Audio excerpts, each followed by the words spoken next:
ডিপ্রেশনে আক্রান্ত জয় দেখতে পেত এমন সব অদ্ভুত জিনিস যেটা কেউ কখনো বিশ্বাস করবে না। জয়ের বিশ্বাস অন্ধকার নাকি জীবন্ত হয়ে গেছে, আর এই অন্ধকারের কালো ছায়া জয়ের ভাই পৃথ্বীকে যখন টেনে নিয়ে যাচ্ছিল তখন জয় তার ভাইকে ফিরিয়ে আনতেই সে চলে যায় কোমায়। তবে কেউ জয়ের কথা বিশ্বাস না করলেও প্যারানর্মাল অ্যাক্টিভিটিস রুমি তাকে ঠিকই বিশ্বাস করে, আর দুজন মিলে নেমে পড়ে এই অন্ধকারে হারিয়ে যাওয়া আর একটা মেয়ে বাণীকে খুঁজতে। কারণ জয়ের বিশ্বাস বাণীর মিসিং হওয়া এবং তার ভাইয়ের কোমায় যাওয়ার সাথে অন্ধকারের সেই জীবন্ত ছায়ার সম্পর্ক আছে।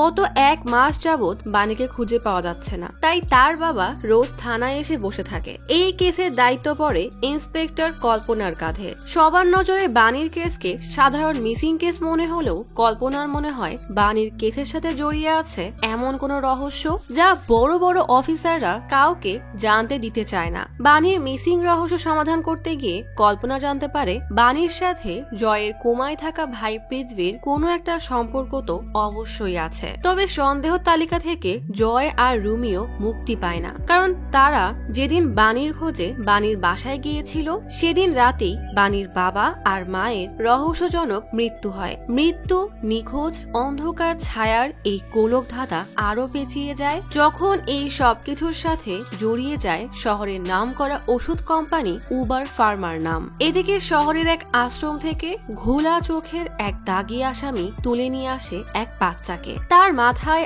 আজব এক ব্যান্ড পরিয়ে তাকে নিয়ে যাওয়া হয় এমন এক দুনিয়ায় যেটা কল্পনা থেকেও অনেক সুন্দর। কিন্তু কেউ জানে না সুন্দর এই জগতের পেছনে লুকিয়ে আছে কালো এক ছায়ার ভয়ানক রহস্য।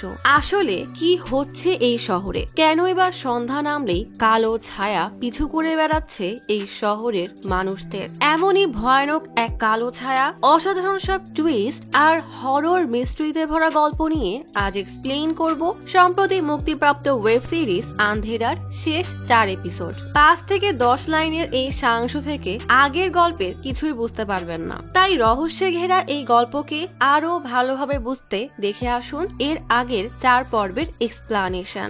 আগের পর্বের লিংক ডান পাশের আই বাটনে এবং পিন কমেন্টে পেয়ে যাবেন।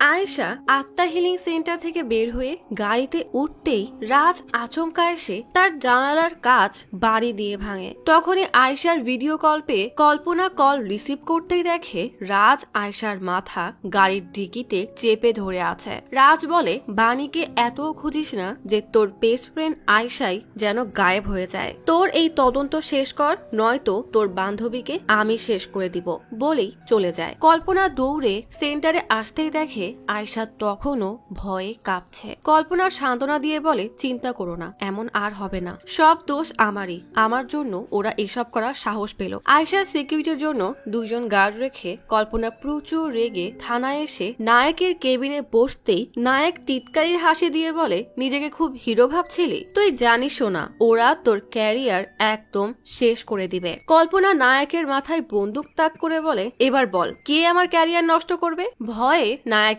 মুখ থেকে আর একটা শব্দ বের হয় না। কল্পনা জিজ্ঞেস করে, বল তুই কাকে বাঁচাচ্ছিস?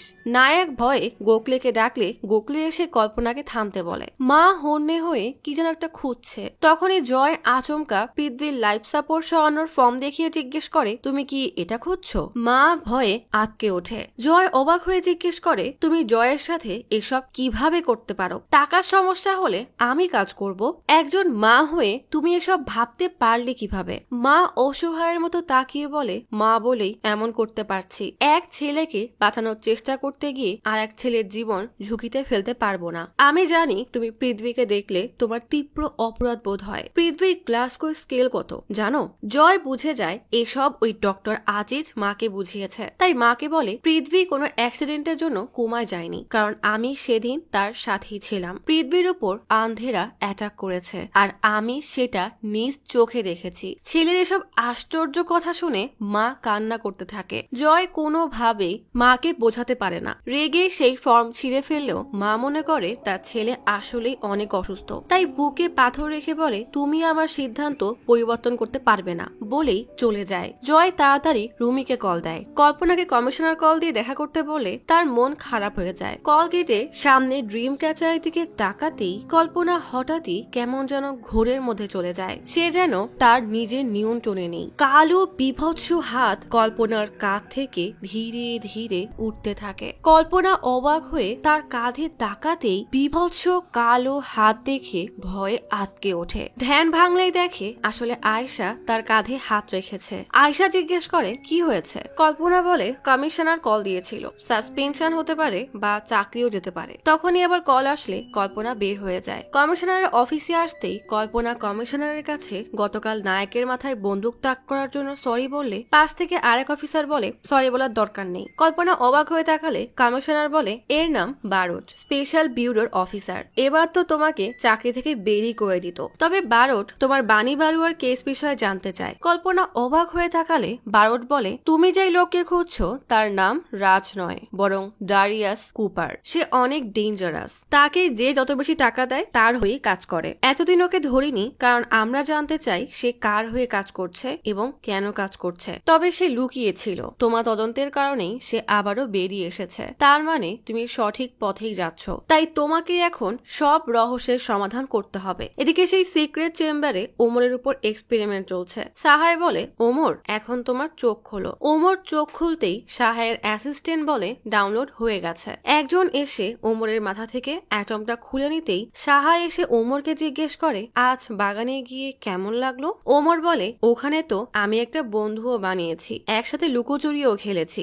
আচ্ছা কিছু একটা করে ওকেও এখানে আনা যায় না। সহায় জিজ্ঞেস করে তা সে দেখতে কেমন। ওমর বলে একদম আমার মতো, কিন্তু বেচারা সবসময় অন্ধকারেই থাকে, ওর তো চোখও নেই, ওকে এখানে নিয়ে আসো। সাহায় ওলগাকে ডাকতেই সে ওমরকে নিয়ে চলে যায়। সাহায়ের মনে পড়ে সেদিনের কথা যখন পৃথ্বী এই চেম্বারে বাণীর উপরে এক্সপেরিমেন্ট করছিল। পৃথ্বী বলে যেহেতু আমরা কথা বলতে পারবো না তাই আমার প্রশ্নের উত্তর হ্যাঁ হলে বাটনে একবার ক্লিক করবে আর না হলে দুইবার ক্লিক করবে। সাথে সাথে বাণী একবার ক্লিক করে হ্যাঁ বুঝিয়ে দেয়। পৃথ্বী জিজ্ঞেস করে তুমি কি কোনো লেখ দেখতে পাচ্ছ, তবে বাণী কোনো উত্তরই দেয় না। পৃথ্বী বেশ অবাক হয়ে মনিটরের দিকে তাকিয়ে দেখে যে সব ঠিক আছে। বাণীকে আবারও জিজ্ঞেস করে তুমি কি আমাকে শুনতে পাচ্ছ।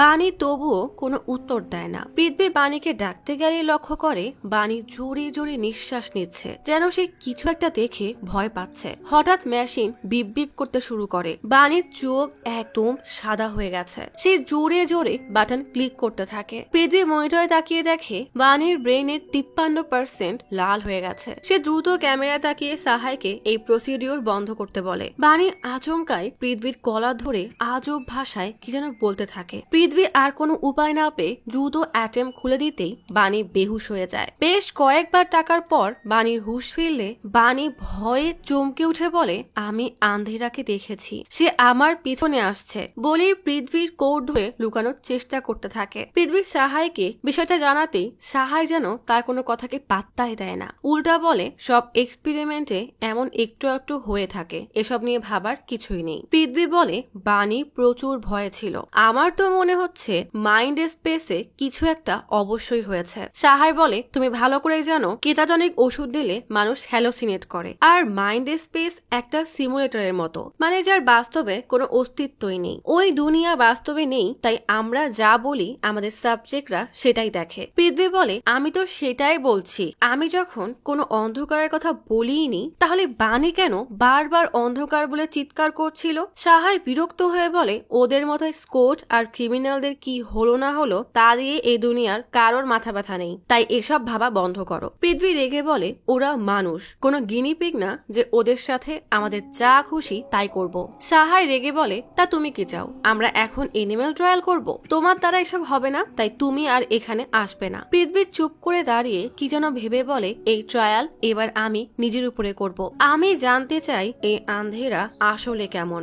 জয় পৃথ্বীর পাশে চুপ করে বসে আছে। হঠাৎ সে লক্ষ্য করে পৃথ্বীর হাত নড়ছে। সে জোরে জোরে নিঃশ্বাস নিচ্ছে। মনিটরে হার্ট রেট ধীরে ধীরে বেড়ে যাচ্ছে। পৃথ্বীর এমন অস্বাভাবিক কাঁপুনি দেখে দেখে জয় প্রচুর ভয় পেয়ে যায়। দ্রুত বাটন প্রেস করে ডক্টরদেরকে ডাকতে থাকে। পৃথ্বীর চোখ মেলতেই দেখা যায় তার পুরো চোখ কালো হয়ে গেছে।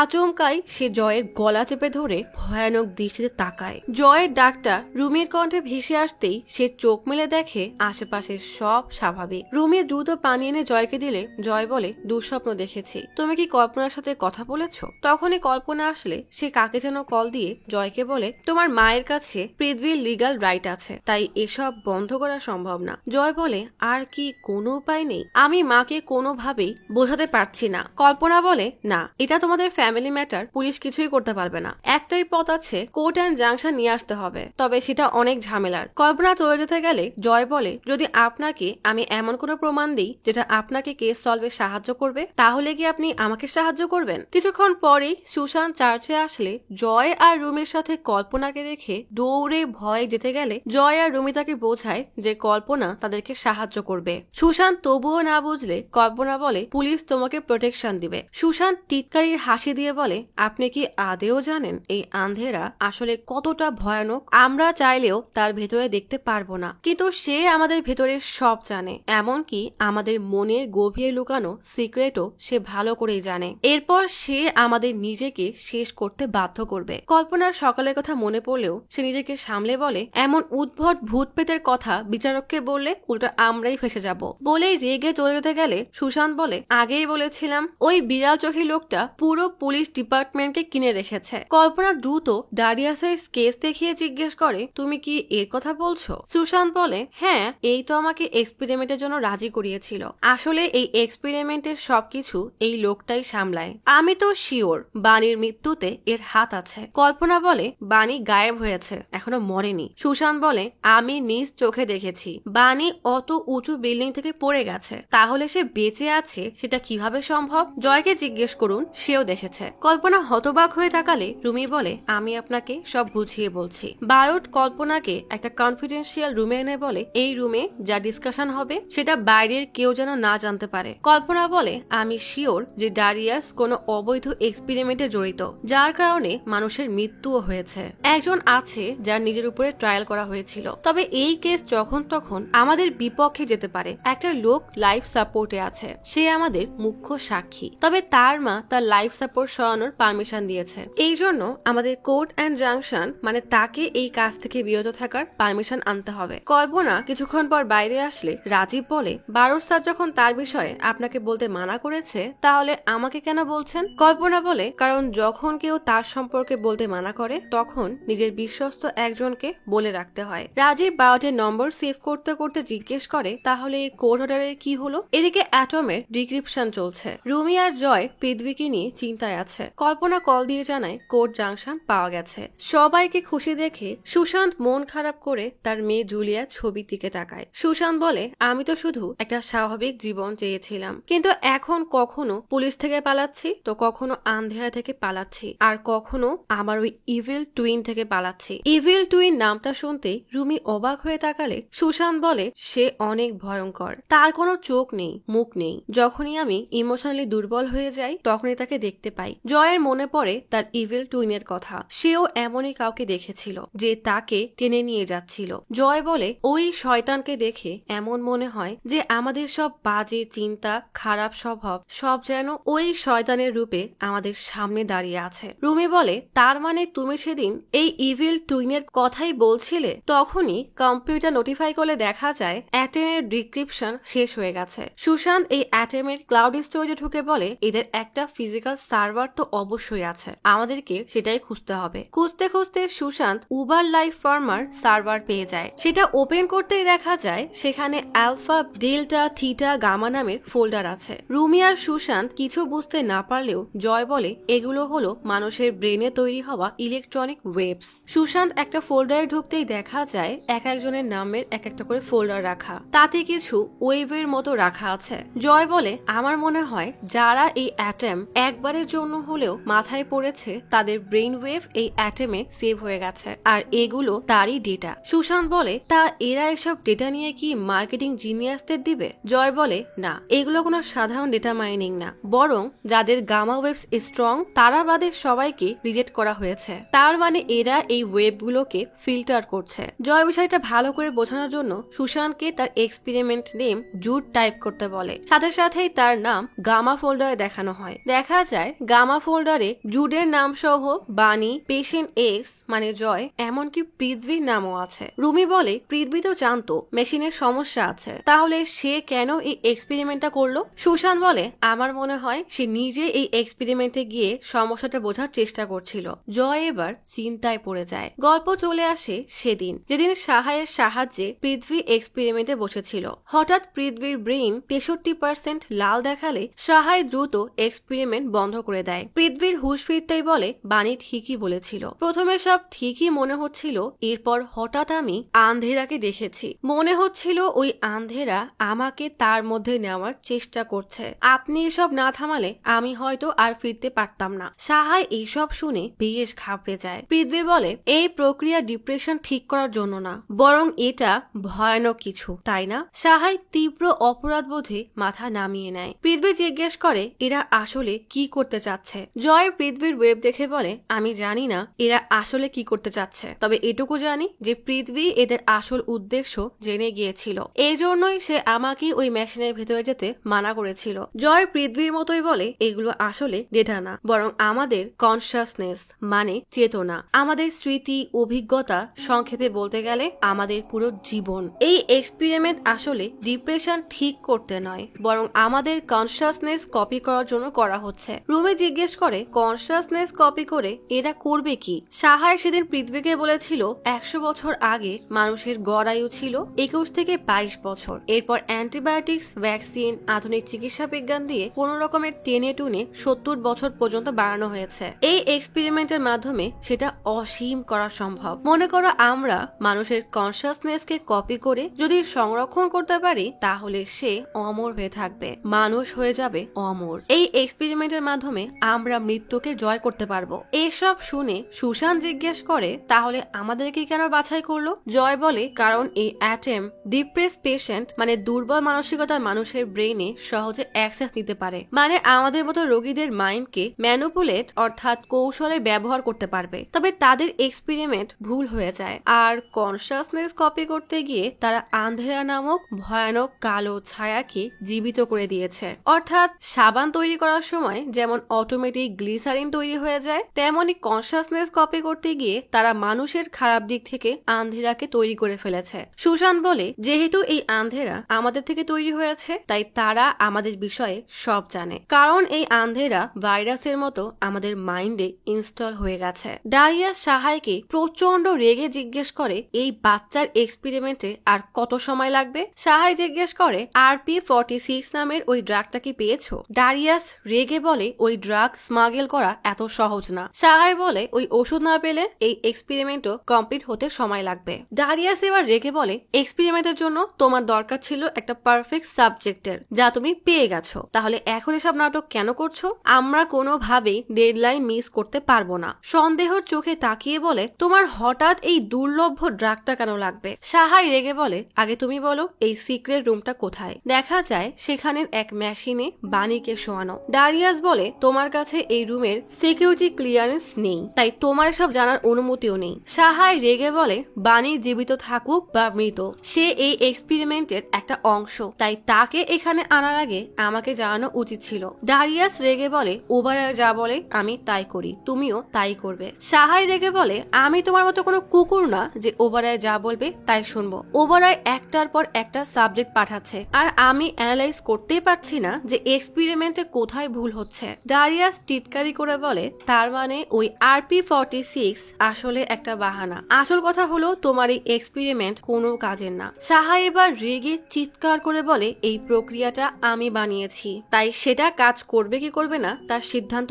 আমি নিব। তুমি গিয়ে ওই ড্রাগ আনো, নয়তো আমি ওবারায়কে কল দিয়ে বলে দিব তোমার জন্য এক্সপেরিমেন্ট ফেল হয়ে গেছে। ডারিয়াসের প্রচুর রাগ হলেও সে নিজেকে কোনো রকমের সামলে এক এয়ারলাইন ক্রু থেকে লুকিয়ে সেই ড্রাগ নিয়ে নেয়। এদিকে রুমি গামার ফোল্ডারে ওমরের নাম দেখে জিজ্ঞেস করে এ আবার কে? সুশান্ত ফোল্ডার ওপেন করে বলে দেখে বোঝাই যাচ্ছে এটা আজ সকালে আপডেট হয়েছে, তার মানে এই এক্সপেরিমেন্ট এখনো চলছে। আর এই ছেলের বয়স তো মাত্র 10 বছর, যেভাবেই হোক এদেরকে থামাতে হবে। বলেই উঠতে গিয়ে সেই কমিক বই এনে বলে এই বই অনুযায়ী ভিলেন মানে আন্ধেরা তার ভিকটিমের রুমের ব্রেইনে ঢুকে তার ভয়, অপরাধবোধ, তার সব খারাপ জিনিসগুলোকে জেনে তাদের জীবন ধ্বংস করে দেয়। এই আন্ধেরাও তো এমন কাজই করছে। সাহায় তখন ডারিয়াসের আনা সেই ড্রাগ নিয়ে এসে একটা অ্যাম্পুল বের করে পৃথ্বীর শরীরে পুশ করে দেয়। সুশান্তের এই কমিকের পাগলামি দেখে জয় বিরক্ত হয়ে বইটা কেড়ে নেয়। তখনই জয়ের ফোনে কল আসলে জয় থমকে যায়। দৌড়ে হাসপাতালে আসলে সাহায় বলে, সরি জয়, পৃথ্বীর স্ট্রোক হয়েছিল।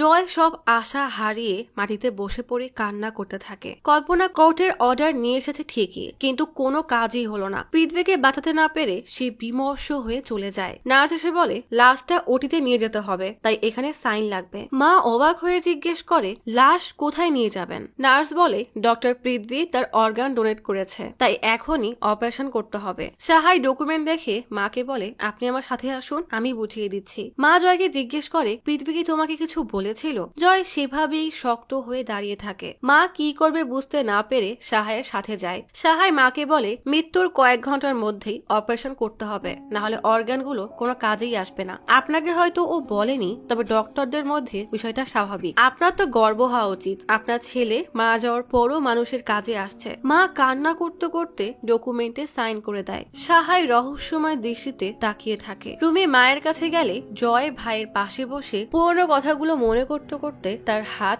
শক্ত করে ধরে। কল্পনা হতাশ হয়ে রাজীবকে বলে আমি আবারও ব্যর্থ হয়ে গেলাম, বাণীকে বাঁচাতে পারলাম না। রাজীব বলে এমন ভাবে ভাববেন না, কারণ এসব চিন্তা অন্ধকার কুয়ার মতো হয়, যত ভাববেন ততই অন্ধকারে ডুবে যাবেন। জয় পৃথ্বীর জন্য তখনও কান্না করছে। হঠাৎ আলোর ঝলকানি শুরু হয়। দেখা যায় পৃথ্বীর অপর পাশে জয়ের ইভিল টুইন জয়ের মতো করেই বসে আছে। জয় হঠাৎ সেদিকে তাকাতেই সেই শয়তানি ছায়া তার বিভৎস হাত দিয়ে জয়ের মুখ চেপে ধরতে চায়। জয় ভয়ে ছিটকে গিয়ে বলে আমি কিছু করিনি, আমি শুধু পৃথ্বীকে বাঁচানোর চেষ্টা করছিলাম। মা জয়কে সামলাতে গেলে সাহায় মাকে উল্টা আটকে বলে ওকে কান্না করতে দিন, ওর জন্য এটাই ভালো। জয় হঠাৎ কান্না করতে করতে বলে তোমরা কি দেখেছো? জয়ের হাত নড়েছে, জয় বেঁচে আছে। সাহায়ের মুখে ভয়ের ছাপ স্পষ্ট।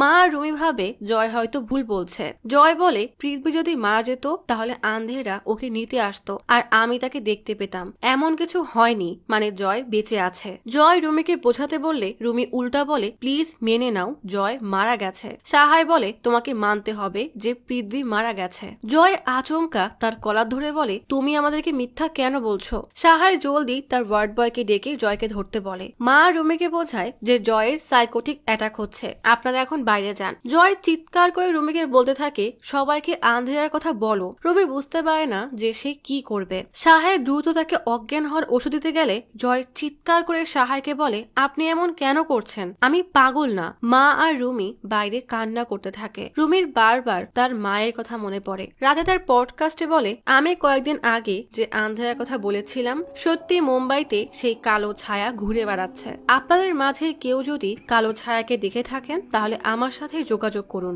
রাতে কল্পনার সাথে আয়েশা দেখা করতে আসে। কল্পনার মন খারাপ দেখে আয়েশা রাতে এখানে থাকার সিদ্ধান্ত নেয়। রাতে ভয়ানক এক স্বপ্ন দেখে কল্পনার ঘুম ভাঙতেই রুমের বাইরে থেকে ক্লিক ক্লিক শব্দ শুনতেই সে তাড়াতাড়ি উঠে ড্রয়ার থেকে বন্দুক বের করে ধীরে ধীরে যেতে থাকে। হঠাৎ কিছু একটা দেখে বন্দুক তাক করলে দেখে আয়নায় তাকেই দেখা যাচ্ছে। তখনই ভেতর থেকে কারো কান্নার শব্দ ভেসে আসে। কল্পনা বন্দুক তাক করে সেদিকে গেলে দেখা যায় কল্পনার ইভিল টুইন তার দিকেই তাকিয়ে আছে। কল্পনা ভেতরে আসতেই দেখে ছোট একটা বাচ্চা মেয়ে ফুপিয়ে ফুপিয়ে কান্না করছে। তার চোখ কালো হয়ে আছে। মেয়েটার ডানে ইশারা করতেই দেখে বাণীর মা রক্তাক্ত হাতে তার দিকে এগিয়ে আসছে। ভয়ে কল্পনা পেছনে সরতে থাকে। বাণীর মা তার রক্তাক্ত চাকুটা কল্পনার দিকে বাড়িয়ে দিতেই কল্পনার মনে হয় তার পেছনে কি যেন আছে। ভয়ে ভয়ে সেদিকে তাকাতেই দেখে তার মতোই দেখতে কালো বিভৎস এক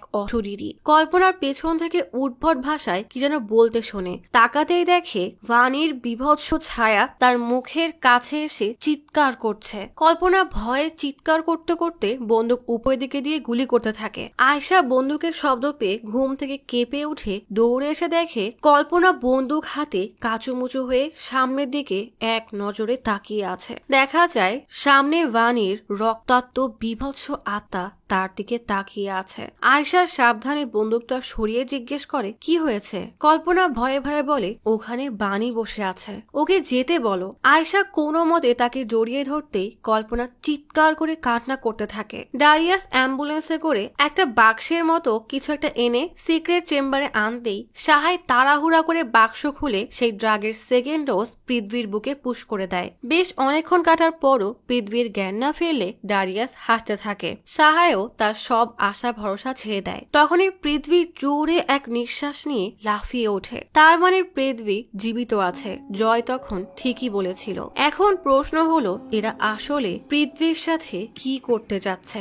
গল্প চলে আসে 22 জুন, মানে যেই রাতে জয় আর পৃথ্বীর অ্যাক্সিডেন্ট হয়েছিল। সেদিন হাসপাতাল অ্যাসোসিয়েশনের অ্যাওয়ার্ড ফাংশন চলছে। প্রোগ্রাম চলাকালীন পৃথ্বী বারবার সাহায়কে ভিডিও কল দিলে সাহায় কল রিসিভ করে বলে, আমি ব্যস্ত আছি, পরে কথা হবে। পৃথ্বী অস্থির হয়ে হাঁপাচ্ছে, যেন ভয়ানক কিছু একটা হয়ে গেছে। অফিস থেকে বের হতে হতে সাহায়কে বলে, আমি কারণ বুঝতে পেরেছি যে কেন আমাদের প্রসিডিউর কাজ করছে না। আপনি যেখানে থাকেন না কেন এখনই ল্যাবে আসুন। সাহায় জানায়, আমি এখন পুনেতে আছি, মুম্বাইতে ফিরে তোমার সাথে কথা বলবো। পৃথ্বী বেশ ঘাবড়ে গাড়িতে উঠে বলে, বাণী যেই অন্ধকারের কথা বলেছিল সেটা ওই মেশিন, ওটাকে ভাঙতেই হবে। সাহায় রেগে চিৎকার করে বলে, আমার মেশিনে হাত দিবে না, আমি এখনই আসছি, আমি আসার আগে তুমি ওই মেশিনে হাত দিবে না। বাণী অস্থির হয়ে পায়চারি করতে করতে পৃথ্বীকে কল দেয়। পৃথ্বী বাসার গ্যারেজে এসে কল রিসিভ করলে বাণী বলে, আপনাদের ট্রিটমেন্টে আমি ভালো হয়ে যাব এটা চিন্তা করেই আমি ভলেন্টিয়ার হয়েছিলাম, কিন্তু ওই অন্ধকার আমার পিছু কেন করছে? পৃথ্বী বলে, আমি সমাধান খোঁজার চেষ্টা করছি।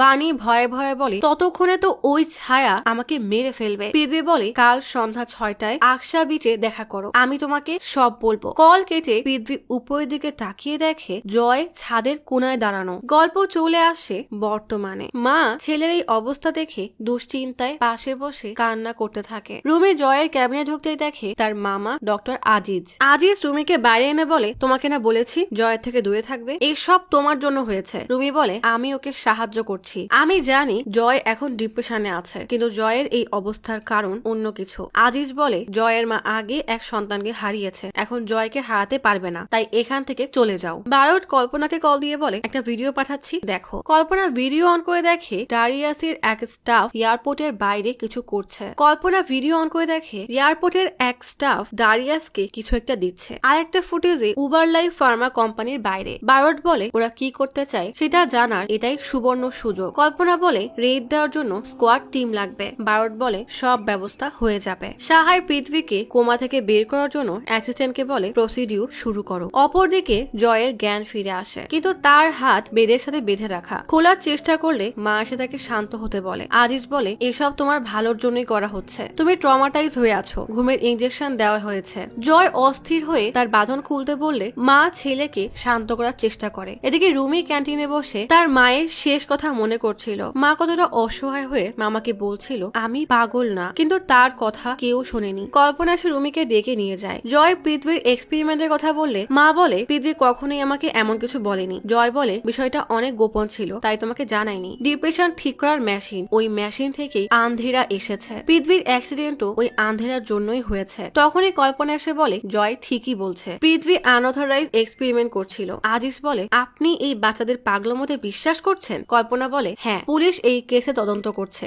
জয় এবং রুমি আমাদেরকে সাহায্য করছে। কল্পনা মাকে বলে, পৃথ্বী এই অবৈধ এক্সপেরিমেন্টকে আটকানোর আপ্রাণ চেষ্টা করছিল। এটা শুনে মা জয়ের হাতের বাঁধন খুলে দেয়। আজিজ রেগে সেখান থেকে চলে যায়। সাহায় অ্যাসিস্ট্যান্টকে পৃথ্বীর মেন্টাল স্টেটাস জিজ্ঞেস করলে অ্যাসিস্ট্যান্ট জানায় তার প্রি ফ্রন্টাল কর্টেক্স এখনো অ্যাক্টিভ হয়নি। সাহায় কেটা C31Z ইনজেক্ট করে বলে, ইনজেকশন দিলে পৃথ্বীর ব্রেইন অ্যাক্টিভ হয়ে যাবে। সাহায় পৃথ্বীর মেমোরি ডাউনলোড করতে বলে। জয় কল্পনাকে বলে, আমি তো ভেবেছিলাম আপনি আমাদের কথা বিশ্বাসই করবেন না। কল্পনা বলে, হ্যাঁ, প্রথমে করছিলাম না, কিন্তু নিজে ওই শক্তি অনুভব করেছি, এই জন্যই বিশ্বাস করতে বাধ্য হয়েছি। জয় জিজ্ঞেস করে, কিন্তু আপনি কিভাবে এই অভিজ্ঞতা নিয়েছেন? আপনি তো ওই মেশিনে বসেননি। কল্পনা বলে, তোমাকে সেদিন বাঁচাতে গিয়ে তোমার হাত ধরেছিলাম, তখনই মনে হলো আমি আন্ধেরাকে দেখেছি। রুমি বলে, হ্যাঁ, বাণীর মা যখন বাণীকে বাঁচাতে তার হাত ধরেছিল তখন সেও আন্ধেরাকে দেখেছিল। তার মানে যারা মেশিনে বসেনি আন্ধেরা তাদেরও পিছু করছে। দিন দিন এই আন্ধেরা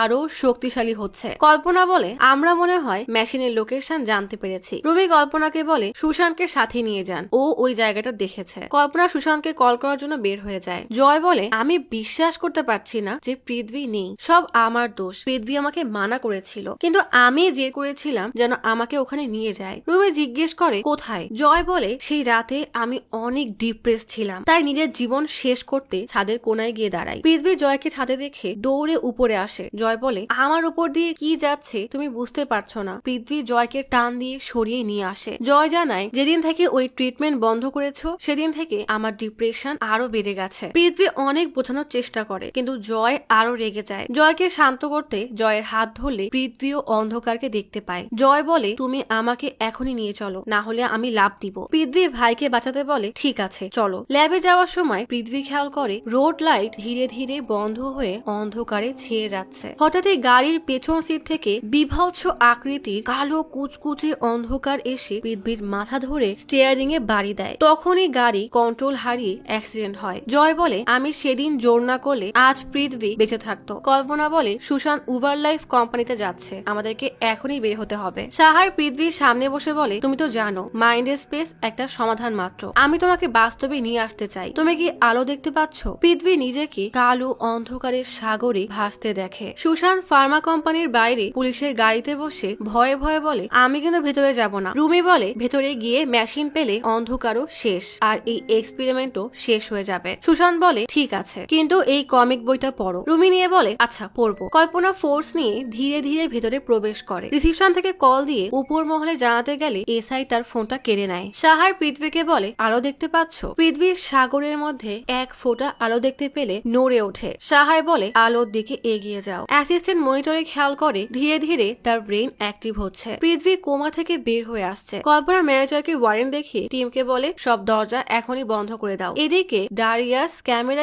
সব দেখে সাহায়ের কাছে এসে বলে, এখনই এক্সপেরিমেন্ট বন্ধ করো। সাহায় বলে, ওর ব্রেন 75% অ্যাক্টিভ হয়ে গেছে, এখন যদি বন্ধ করি তাহলে ও মারা যাবে। ডারিয়াস বলে, পুলিশ যে কোনো সময় এখানে আসতে পারে, কিন্তু সাহায় তার কথায় পাত্তা না দিয়ে ইনজেকশন পুশ করে প্রসেস আরো ফাস্ট করে দেয়। পৃথ্বী সাগর থেকে বেরিয়ে আসে। ডাউনলোড 100% হয়ে গেলে পৃথ্বী কোমা থেকে সজ্ঞানে চলে আসে। ডারিয়াস কিছু না বলেই চলে যায়। সুশান্ত কল্পনাকে বলে, মেশিনটা বেসমেন্টে। কল্পনা তাদের নিয়ে বেসমেন্টে যাওয়ার জন্য লিফটে ওঠে। লিফট থেকে নেমে বেসমেন্টে আসতেই সুশান্ত ছাতা বের করে যেন অন্ধকার তাকে গ্রাস না করতে পারে। জয় ভিডিও কলে বেসমেন্ট দেখে বলে, হ্যাঁ এটাই তো সেই রাস্তা। সুশান্ত সামনে একটা অ্যাম্বুলেন্স দেখিয়ে বলে, এটাই তো সেই অ্যাম্বুলেন্স। কল্পনা জিজ্ঞেস করে, তোমার না চোখ বাঁধা ছিল? সুশান্ত বলে, হ্যাঁ, তবে এক কোণা দিয়ে দেখা যায়। গাড়ির প্রথম চাকা থেকে 30 কদম দূরে লিফট ছিল। লিফটে উঠে বাটন প্রেস করলে কোনো কাজই হয় না। কল্পনা খেয়াল করে এটা গার্ড অ্যাক্সেসে চলে। কল্পনা টিমকে বলে, গার্ডকে নিয়ে আসো। ডারিয়াস বন্দুক নিয়ে সবাইকে রেডি থাকতে বলে। কার্ড আনলে কল্পনা সবাইকে নিয়ে উপরে আসে। ডারিয়াসের টিম বন্দুক তাক করে লিফটের সামনে দাঁড়ানো। কল্পনা তার টিমকে রেডি থাকতে বলে। লিফট বেসমেন্ট 2 এ আসে দেখা যায় সেখানে কোনো ল্যাবই নেই, বরং আরেকটা পার্কিং। জয় বলে, ল্যাবটা তো এখানে থাকার কথা। আসলে ল্যাবের সিক্রেট দরজাটা লিফটের অপর পাশে, আর সামনের দরজাটা দিয়ে বের হয় বেসমেন্ট 2 এ। অর্থাৎ এই লিফটের 2টা দরজা, কিন্তু এই দ্বিতীয় দরজা বিশেষ কার্ড ছাড়া খোলা যায় না। কল্পনা টিমকে উপরে পাঠিয়ে দেয়, হয়তো মেশিন উপরে শিফট করেছে। পুলিশকে চলে যেতে দেখে ডারিয়াসের টিম সিক্রেট লিফটের সামনে থেকে সরে যায়। পৃথ্বী সাহায়কে জিজ্ঞেস করে, আমি নড়তে পারছি না কেন? সাহায় বলে, তুমি কোমায় ছিলে, ফিজিওথেরাপি নিলেই ঠিক হয়ে যাবে। সাহায় বলে, মেশিনে কি সমস্যা ছিল? বাণীর সাথে যা হয়েছিল সেটাই এখন জয়ের সাথে হচ্ছে, বাণী মারা গেছে। পৃথ্বীর চোখ দিয়ে টপ টপ করে পানি পড়তে থাকে। সাহায় বলে, দেখো আমি জানি তুমি জয়কে এই মেশিনে বসিয়েছিলে। পৃথ্বী বলে, আপনি আমাকে বলেছিলেন আমরা ডিপ্রেশনের ট্রিটমেন্ট করব, আমার ভাইকে এখানে আনাই উচিত হয়নি। তখনই ডারিয়াস এসে বলে, আমাদের কাছে সময় নেই। সে পৃথ্বীর হাত শক্ত করে ব্যথা দিয়ে জিজ্ঞেস করে, মেশিন সম্পর্কে কি জানো? সাহায় বলে, তুমি অ্যাক্সিডেন্টের রাতে কল দিয়ে বলেছিলে মেশিনের সমস্যা খুঁজে পেয়েছো। এদিকে সুশান্ত বলে, ল্যাবটা এখানেই ছিল, আমি সত্যি বলছি। রুমির হাতে থাকা ফ্রিকোয়েন্সি ডিটেক্টর মেশিনটা হঠাৎ বিপ বিপ করা শুরু করে। কল্পনা জিজ্ঞেস করে, এটা কি? রুমি বলে, এখানে ইলেকট্রোম্যাগনেটিক ফিল্ডের সিগন্যাল আপ ডাউন হচ্ছে, এখানে খুব শক্তিশালী প্যারানর্মাল কিছু একটা আছে। সাহায় ডারিয়াসকে সরিয়ে নিয়ে এসে বলে, পৃথ্বী এখন সাবকনশিয়াস মাইন্ডে আছে, ধীরে ধীরে ওর সব মনে পড়বে। তখনই পৃথ্বীর কানে অদ্ভুত শব্দ ভেসে আসে। সে অস্থির হয়ে জিজ্ঞেস করে, আপনারা কিছু শুনতে পাচ্ছেন? তখনই আলো জ্বলতে আর নিতে শুরু করে। আন্ধেরার ছায়া ধেয়ে আসতে দেখে পৃথ্বী বলে, ও আমাকে নিতে আসছে। বেসমেন্টের আলো জ্বলতে নিপতে থাকে। হঠাৎই পৃথ্বী স্থির হয়ে যায়, কিন্তু জয় আর সুশান্ত থর থর করে কাঁপতে থাকে, যেন তাদের পরে আত্মা ভর করেছে। অন্ধকার প্যারালাইজ পৃথ্বীর হাত পাশে নিয়ে স্ট্রে থেকে সার্জিক্যাল নাইফ হাতে ধরায়। সাহায় কিছুই বুঝতে পারে না। আন্ধেরা ধীরে ধীরে সেই ছুরিটা পৃথ্বীর গলার দিকে নিয়ে যেতে গেলে সাহায় তাকে থামানোর জন্য দৌড়ে আসে। হাত ধরতেই সাহায় অন্ধকারকে অনুভব করে ছিটকে চলে যায়। পৃথ্বী সাহায়কে বলে ডেটা যা বলে সেটাই ফলো করেন। বলতে বলতেই আন্ধেরা পৃথ্বীর হাত দিয়ে তার গলা কেটে দেয়। পৃথ্বী মারা গেলে জয় আর সুশান্ত স্বাভাবিক হয়ে যায়। জয় বুঝতে পারে পৃথ্বী মারা গেছে, কারণ সে আর সুশান্ত সব দেখেছে। রুমি ডাক দিলে জয় ফোন ধরে বলে পৃথ্বী বেঁচে ছিল, আন্ধেরা ওকে এখন নিয়ে গেছে। রুমি জিজ্ঞেস করে এটা কিভাবে সম্ভব। পেছন থেকে সুশান্ত বলে হ্যাঁ আমি সব দেখেছি। পৃথ্বী সেই মেশিনে বসেছিল, ডারিয়াসও সেখানেই ছিল, তার সাথে একজন ডাক্তার। জয় বলে ওটা ডক্টর সাহায়। ডারিয়াস দেখে পৃথ্বীর গলায় কালো রক্তের দাগ, তার চোখ উপড়ে নিয়ে যাওয়ায় সেখানে কালো হয়ে আছে। ডারিয়াস ভীষণ ভয় পেয়ে বলে আমি এই জন্য সাইন করিনি, এই প্রজেক্ট বন্ধ করে দিব। বলেই মিস্টার ওবারয়কে কল দিলে সাহায় পেছন থেকে ডারিয়াসকে কেটোজনিক ইনজেক্ট করে দেয়। ক্যামেরায় এসব কিছু দেখে মিস্টার ওবারয় সাহায়কে কল দিলে সাহায় বলে ডারিয়াস আমাকে প্রজেক্ট বন্ধ করার হুমকি দিচ্ছিল, তাই এটা করতে হয়েছে। ওবারয় বলে ঠিক কাজ করেছো, কিন্তু ডারিয়াসকে আমার দরকার, তাই যা বলি ভালো করে শোনো। এদিকে রুমির ফ্রিকোয়েন্সি ডিটেক্টর মেশিন শব্দ করা শুরু করলে রুমি জিজ্ঞেস করে তুমি কি পৃথ্বীকে নিয়ে গেছো? মেশিনে অদ্ভুত শব্দ হয়। হঠাৎ করে সুশান্ত বলে তোমার নাম তামা তাই না? সাথে সাথেই পার্কিং এর এক সাইডের গাড়ি অন্য সাইডে গিয়ে বাড়ি খায়। পার্কিং এর অপর প্রান্ত থেকে শুরু করে ধীরে ধীরে সবগুলো আলো ব্লাস্ট হতে হতে আন্ধেরা দ্রুত গতিতে রুমিদের কাছে আসে। আন্ধেরা ফোনের ভিতর থেকে জয়ের ভেতরে প্রবেশ করে। জয় রোবটের মতো হাঁটা শুরু করে দেয়। সুশান্ত বলে দেখেছো, বলেছিলাম না কমিক বইতে সত্যি লেখা ছিল এই শয়তানের নাম তামা। বলতে না বলতে সুশান্ত আবারও কাঁপতে শুরু করে। সাহায় রাজের মেমোরি মুছে ফেলার প্রসেস শুরু করেছে। মেশিন সেট করে বলে পুলিশ আসা পর্যন্ত মেমোরি রেখে পরের সব মেমোরি মুছে দাও। সারিতা মা জয়ের ডিসচার্জ পেপার রেডি করাচ্ছিল। আজিজ বলে আপনি ভুল করছেন। তখনই এক নার্স মাকে বলে আপনার ছেলে তার রুমে নেই। জয় হাঁটতে হাঁটতে ছাদে চলে এসেছে। তার কানে পৃথ্বী বলছে জয় তুই মুক্তি চাস না, সময় হয়ে এসেছে, তুই এই দুনিয়া ছেড়ে দে, সকল ঝামেলা কষ্ট থেকে মুক্তি পেয়ে যাবি। জয়ের সামনে গতে গেলেই পৃথ্বী বলে এটা ধোঁকা। এদিকে অন্ধকার হাত বাড়িয়ে জয়কে তার দুনিয়ায় টেনে নিতে শুরু করে। আজিজ আর মা দৌড়ে ছাদে এসে দেখে জয় শূন্যে ভাসছে। আজিজ জয়কে বাঁচানোর জন্য দৌড়ে তার কাছে যায়। এদিকে আন্ধেরা জয়ের দুই হাত পেঁচিয়ে ধরেছে, তার বিষাক্ত শিকড় বাকড় দিয়ে জড়িয়ে ধরেছে। আজিজ জয়ের হাত ধরে নিজে নামানোর চেষ্টা করছে। তখনই সে আন্ধেরার ভয়ানক বিভৎস অবয়ব দেখতে পায়। আজিজ জোরে জয়ের হাত ধরে টান দিলেই আন্ধেরা তার শিকড় ছাড়িয়ে চলে যায়। গল্প চলে আসে কয়েক মাস আগে। সুশান্ত কনস্টেবলের সাথে তার স্ত্রী ফিওনার বাসায় আসে তার মেয়ের সাথে দেখা করতে। সুশান্ত সাথে একটা পুতুল নিয়ে এসেছে। ফিওনা দরজা খুলে সুশান্তকে দেখলে ইতস্তত করলে কনস্টেবল বলে ম্যাডাম বলেছিল একবার দেখা করাতে। ভেতর থেকে একটা লোক কিছু একটা বললে ফিওনা দরজা লাগিয়ে দেয়। সুশান্ত ব্যালকনি বেয়ে জানালা দিয়ে দেখে একজন গিটার বাজিয়ে জুলিয়ার বাকি ফ্রেন্ডদের সাথে জুলিয়ার বার্থডে সং গাচ্ছে। ফিওনা সেদিকে তাকাতেই সুশান্ত নিচে নেমে যায়। জুলিয়ার জন্য আনা পুতুলটা সেখানেই ফেলে রেখে চলে যায় আর আন্ধেরা তার ভয়ানক থাবা দিয়ে পুতুলটা টেনে নেয়। গল্প চলে আসে বর্তমানে। কল্পনা সাহায়কে ধরে নিয়ে আসে। কল্পনা জিজ্ঞেস করে কি কি জানো সব বলো। বাইরে থেকে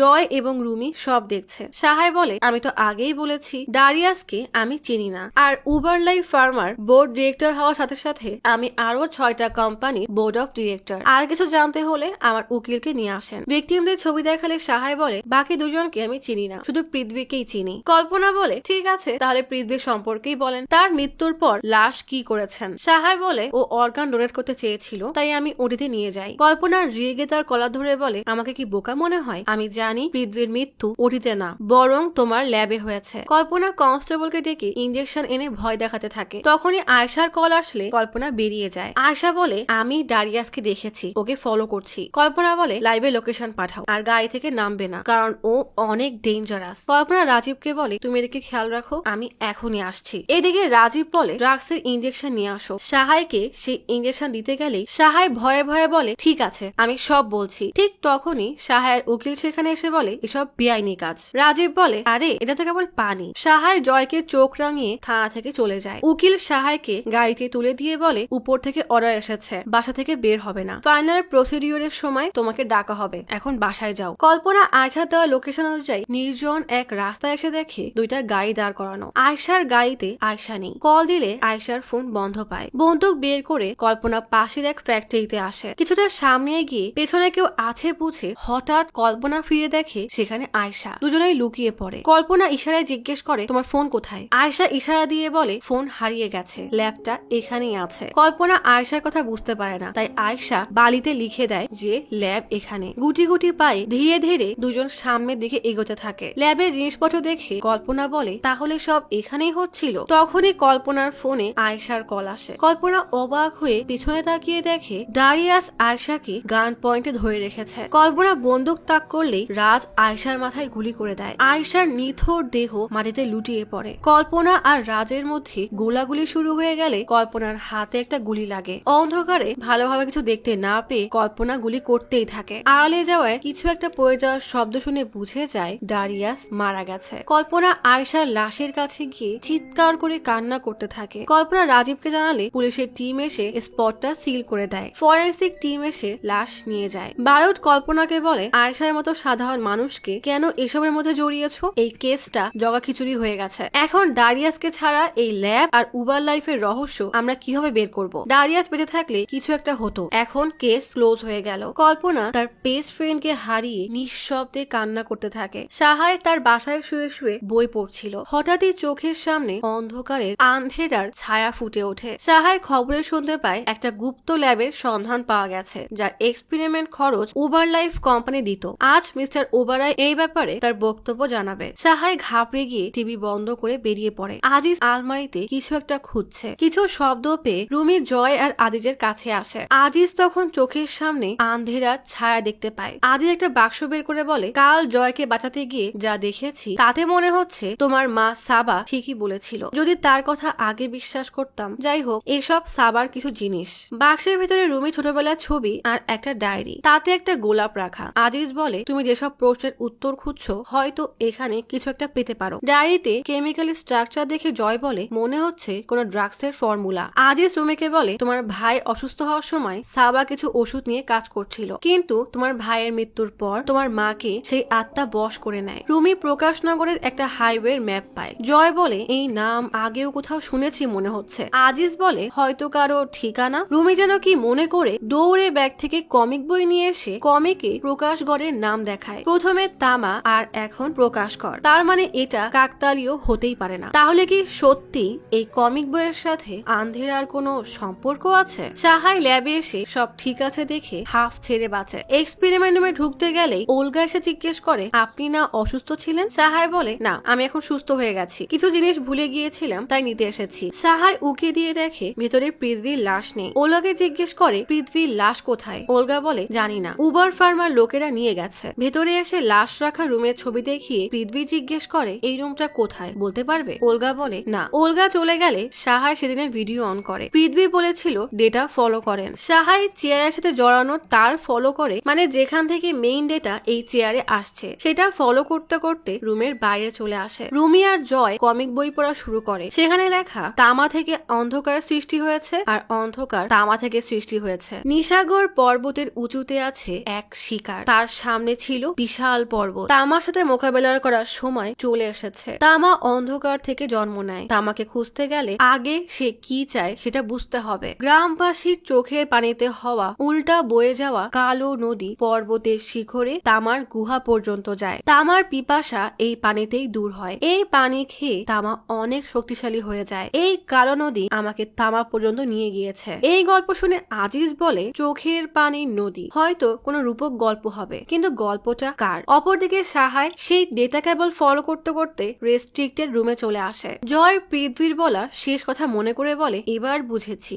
এরা আসলে মানুষের কনসাসনেস মানে চেতনাকে কপি করেছে। এই ডেটাই হলো আমাদের চেতনা, যেটা ওই মেশিন কপি করছে। সাহায় দেখে এই রুমেই পৃথ্বী আর বাণীর লাশ রাখা। জয় বলে গ্রামবাসীর চোখের পানির কালো নদী, তার মানে বাণী, সুশান্ত, পৃথ্বী আর আমার ডিপ্রেশন, দুঃখ, কষ্ট আমাদের ব্রেন থেকে বের করে নিয়েছে। রুমি বলে আর এইসব তামাকে পাঠানো হচ্ছে যেন সে আরো শক্তিশালী হয়। সাহায় খেয়াল করে পৃথ্বী এবং বাণীর লাশ রাখা মেশিন থেকে কয়েকটা পাইপ অন্য এক রুমের দিকে যাচ্ছে। জয় বলে তার মানে আমরা ভুল ভেবেছিলাম যে তামা এই প্রজেক্টে তৈরি হওয়া পণ্যের কোনো বাই প্রোডাক্ট। আসলে তামাকে এখন না বরং অনেক আগেই বানানো হয়েছে। সাহায় ধীরে ধীরে পাশের রুমের দিকে এগোতে থাকে। রুমি জিজ্ঞেস করে সাহাই তো সায়েন্টিস্ট, সে কেন এসব করছে। জয় বলে হয়তো সে এসব জানেই না। সাহাই কার্ড স্ক্যান করলে রুমের দরজা খোলে না, কারণ এখানে রুমে তার অ্যাক্সেস নেই। কাঁচ দিয়ে উকি দিয়ে দেখার চেষ্টা করলেই আচমকা বড় বড় নখের কালো